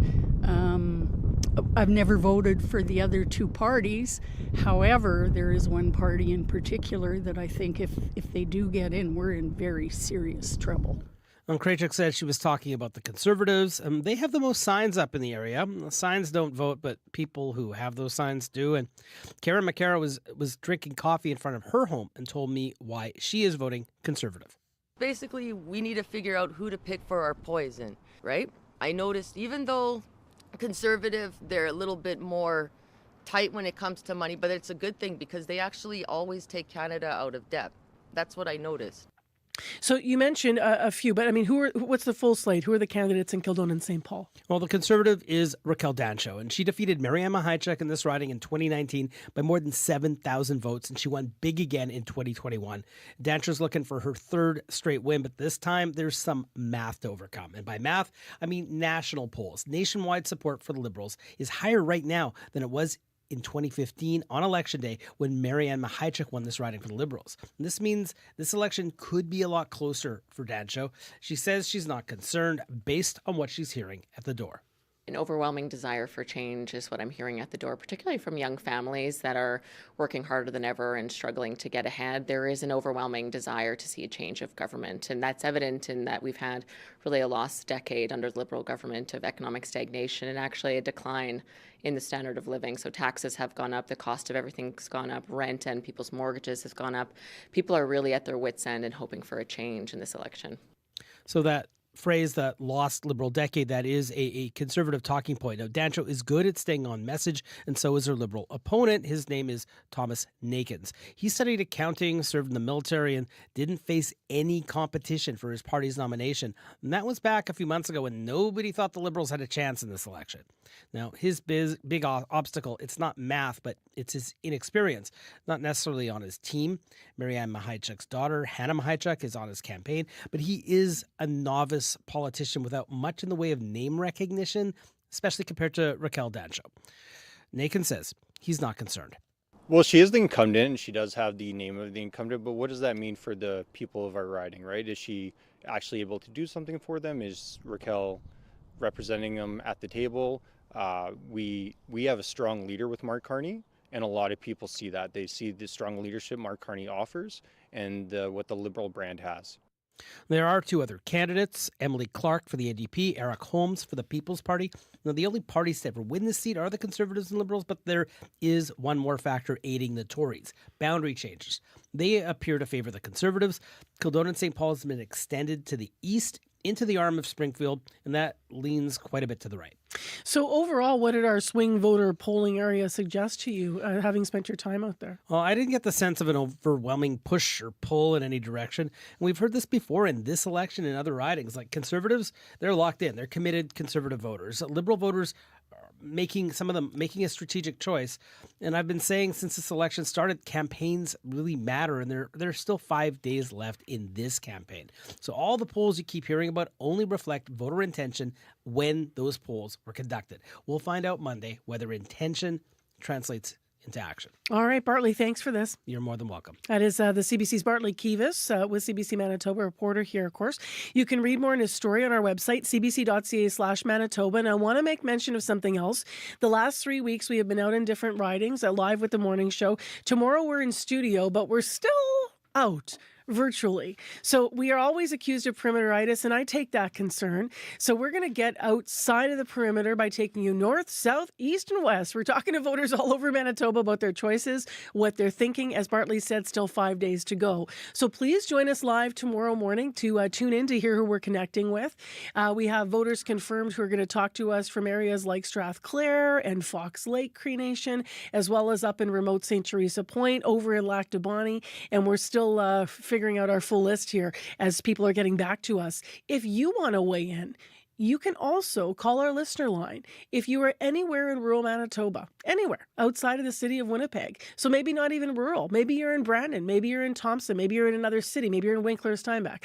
But give us a call. Let us know who you're voting for and why. What issues are mattering to you most in this election? If you want to share, it's, your right to keep it private. But if you want to share, 788-3205, and we'll fit you into our virtual Around the Perimeter show that's coming up tomorrow. They soar among the trees and enrich our Earth. And this Earth Day at Fort Whyte Alive, learn about the birds with CBC. Join us at Fort Whyte Alive's Earth Day celebration, April 27th, for a virtual bird tour. Follow the posted QR codes to learn some amazing bird facts.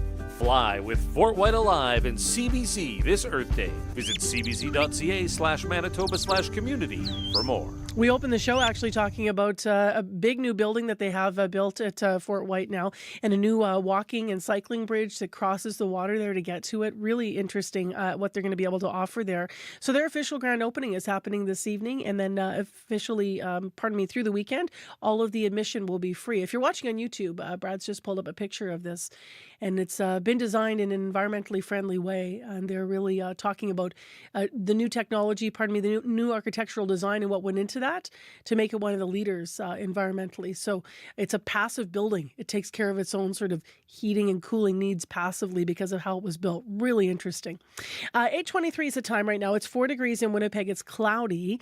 And we have a bit of music before we talk to Marge about what's on the call-in today on Radio Noon. Winnipegger Rochelle Kane has not released music in almost 20 years. But now she's shared a new album. It's made with the help of her son, Adam Feynman, who also performs and beatboxes under the name Beat Talks. This is the title track from Rachel Kane and her son. It's called Holler at the Wind.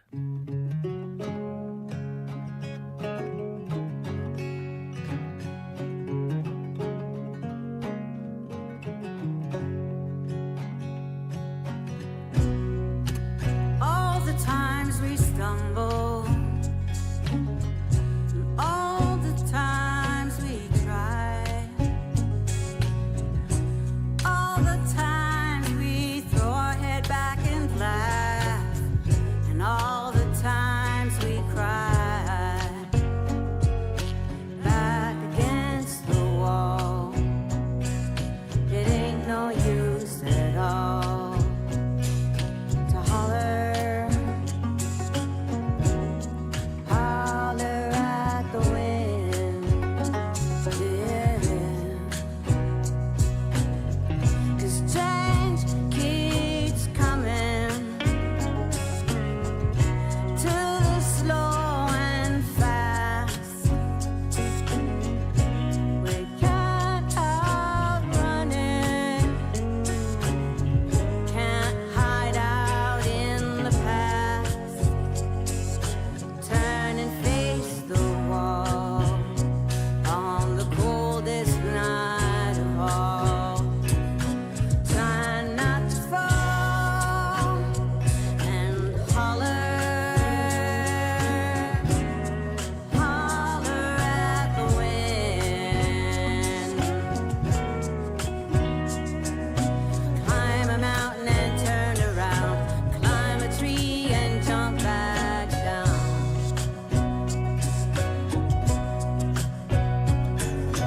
Build a dream and watch it crumble, turn to ash, walk through the rubble. Till you hear that rumble in your heart again. Till you hear that rumble in your heart again.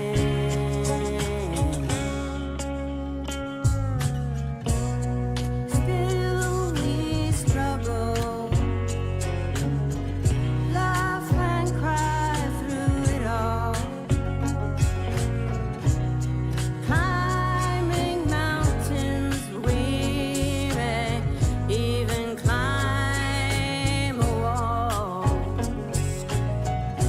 But we keep on keeping on through sorrow and our sins, till somebody listens. We will holler at the wind, holler, holler at the wind. That is new music from Rachel Kane, produced by her son Beatox, who is also beatboxing on this track, by the way.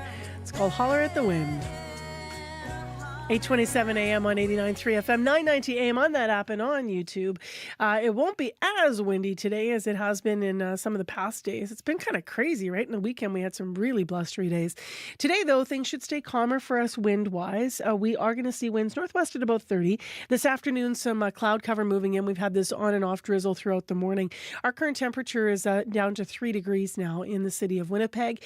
And the hot spot in the province, hot, quote unquote, is Kleefeld at 4 degrees. degrees. Churchill's sitting at -6. That's as cold as we get right now. And across the province, we're starting to see a little bit of clearing. Well, let's talk about what's coming up on the Radio Noon call-in here on CBC. The host of Radio Noon here is in studio, Marjorie Dalhouse. Hello. Hi, Marcy. So what are you talking about? Well, the third week of April is Fertility Awareness Week here in Canada. And that's what we're going to be talking about is fertility awareness. The theme this year is fertility unfiltered. We know that a lot of families, a lot of people suffer infertility in silence. So the idea is to talk about it, remove the stigma around it. 1 in 6 Canadians experience infertility. And we're going to be speaking with Dr. Stephanie Appleby from Heartland Fertility about the importance of this week and also what's happening here in Manitoba to help one of those families or couples or people, help them with fertility and infertility.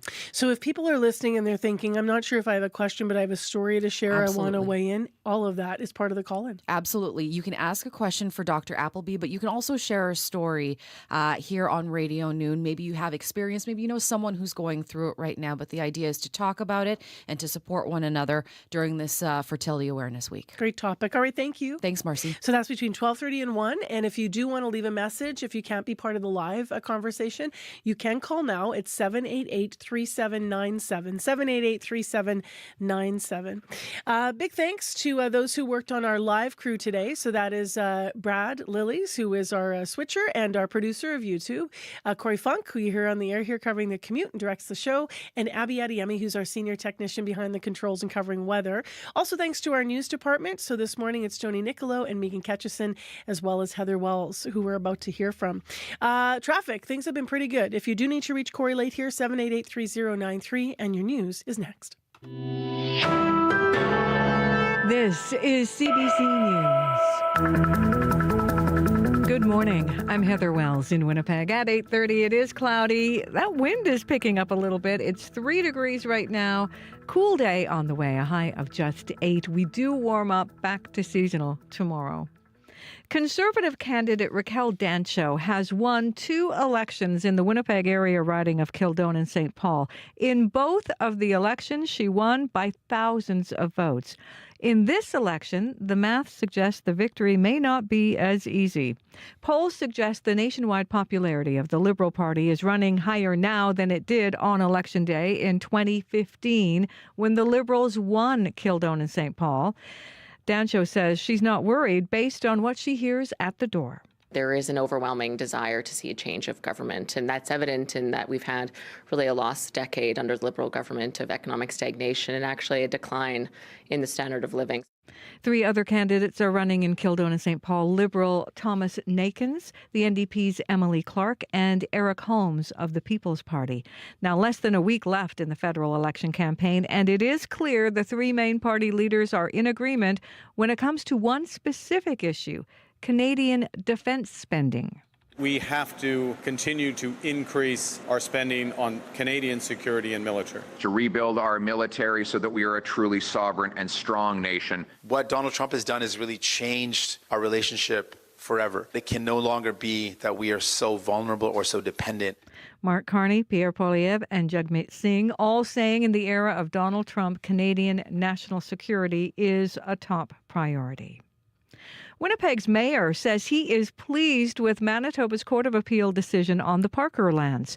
Last week, the Court of Appeal ruled a lower court judge erred in 2023 when he said 2 city planners slowed the development of a 1,900 residential unit in Fort Garry. The original ruling ordered the city to pay $5 million to developer Andrew Marquis.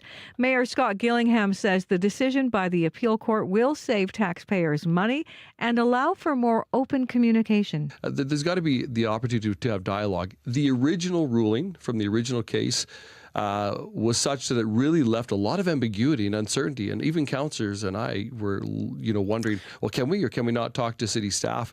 And so I was really pleased to see the outcome of the appeal. Marquis plans to appeal the decision to the Supreme Court of Canada.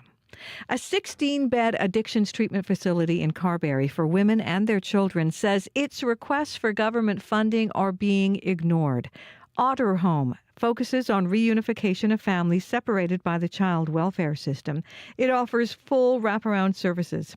Teague Lure is with Otter Home. He says the province denied them funding even though they offer a unique reunification program that meets government mandates. We need to be collaborative. And this government talks a lot about collaboration, but when doors are closed and messages go unanswered, we need accountability within our system. Otter Home asked for $900,000 from the province. Right now, it is helping some families with private funding. It says more people could be helped if they had subsidies or other government funding. A series of grass fires has ignited concerns about the upcoming fire season in Manitoba. Spring's already a risky time of year, but drier than normal conditions are fueling those fears. Sunday alone saw 3 fires in and around Winnipeg. One burned on the banks of the Red River floodway north of Birds Hill Provincial Park. Robert Herda is chief of the Narrow Fire Department. He says that fire was started by someone setting off fireworks. It doesn't take much wind to blow the sparks into the tall grass and everything else. A couple weeks from now when it cleans up, it goes away. But it stays this dry, it's going to be a very dangerous spring. A seasonal forecast from Environment and Climate Change Canada suggests drier than normal conditions through June in most of Manitoba. If that holds, experts say the wildfire risk could get worse. Well, thousands of mourners are at the Vatican to pay their respects to Pope Francis. His coffin brought into St. Peter's Basilica this morning.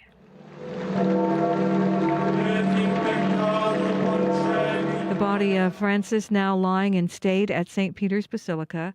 Tens of thousands more are expected to file past the casket over the next 3 days ahead of Saturday's funeral. It doesn't appear Mark Carney, in his capacity as Prime Minister, will attend the funeral, but it is expected Governor General Mary Simon will be there representing Canada. You can find more news updated throughout the day. All you have to do is head to cbc.ca/Manitoba. All right, thanks, Heather. You're welcome. Let's give a quick thank you to some of the people that worked on the program today. So I thank the live team, but of course we also have teams of associate producers that I want to give thanks to. And I'll do that actually after Corey's in because he's popped in right when I was going to do that. So what's up in the final commute, Corey? Yeah, if you're going down Brookside at Inkster, there was a collision a while back that has been cleared, but there's still one car remaining in the eastbound middle lane on Brookside and Inkster, so you may have to get around that. All right, thank you. Abby, the weather? Yeah, we're looking at that drizzle clearing up by midday in the Red River Valley region, the Pembina Valley region. We're going to see highs near 8 degrees. Brandon will stay cool at 5 degrees. Dauphin warms up to 9. Gimli warms up to 10. And in the northern region, we're going to see Flin Flon get to a high of 10 degrees. Thompson, right. Churchill, 8 and 2 degrees. Sorry, Abby. No worries. Didn't mean to cut you off there by accident. Let's get to those credits here. I want to thank the associate producers who worked on our program today. They are Issa Kixon, Kalkadam Mulageta, and Jim Agapito. Also, reporter Bartley Kivas with his piece on the show today. And producer of Current Affairs shows overall is Nellie Gonzalez. Our senior producer of audio at CBC Manitoba is Leif Larson. Thank you, everybody, for your hard work. Appreciate you all. And appreciate you listening, everyone, to Information Radio here on CBC every morning. My name is Marcy Marcusa, and we're back again tomorrow with another edition of the show. A lot of you are writing to me now, and I'm so pleased. So tomorrow we're taking it outside the perimeter. It's all rural voters all the time. Call us and let us know, who are you voting for? Why do you support them? Or if you're undecided, why? What are you thinking about that's not being mentioned on the campaign trail? Or how are you going to make your decision come Monday? 788-3205. We'll talk to you tomorrow on the show. Take care, be well. Coming up next on CBC, The Current with Matt Galloway.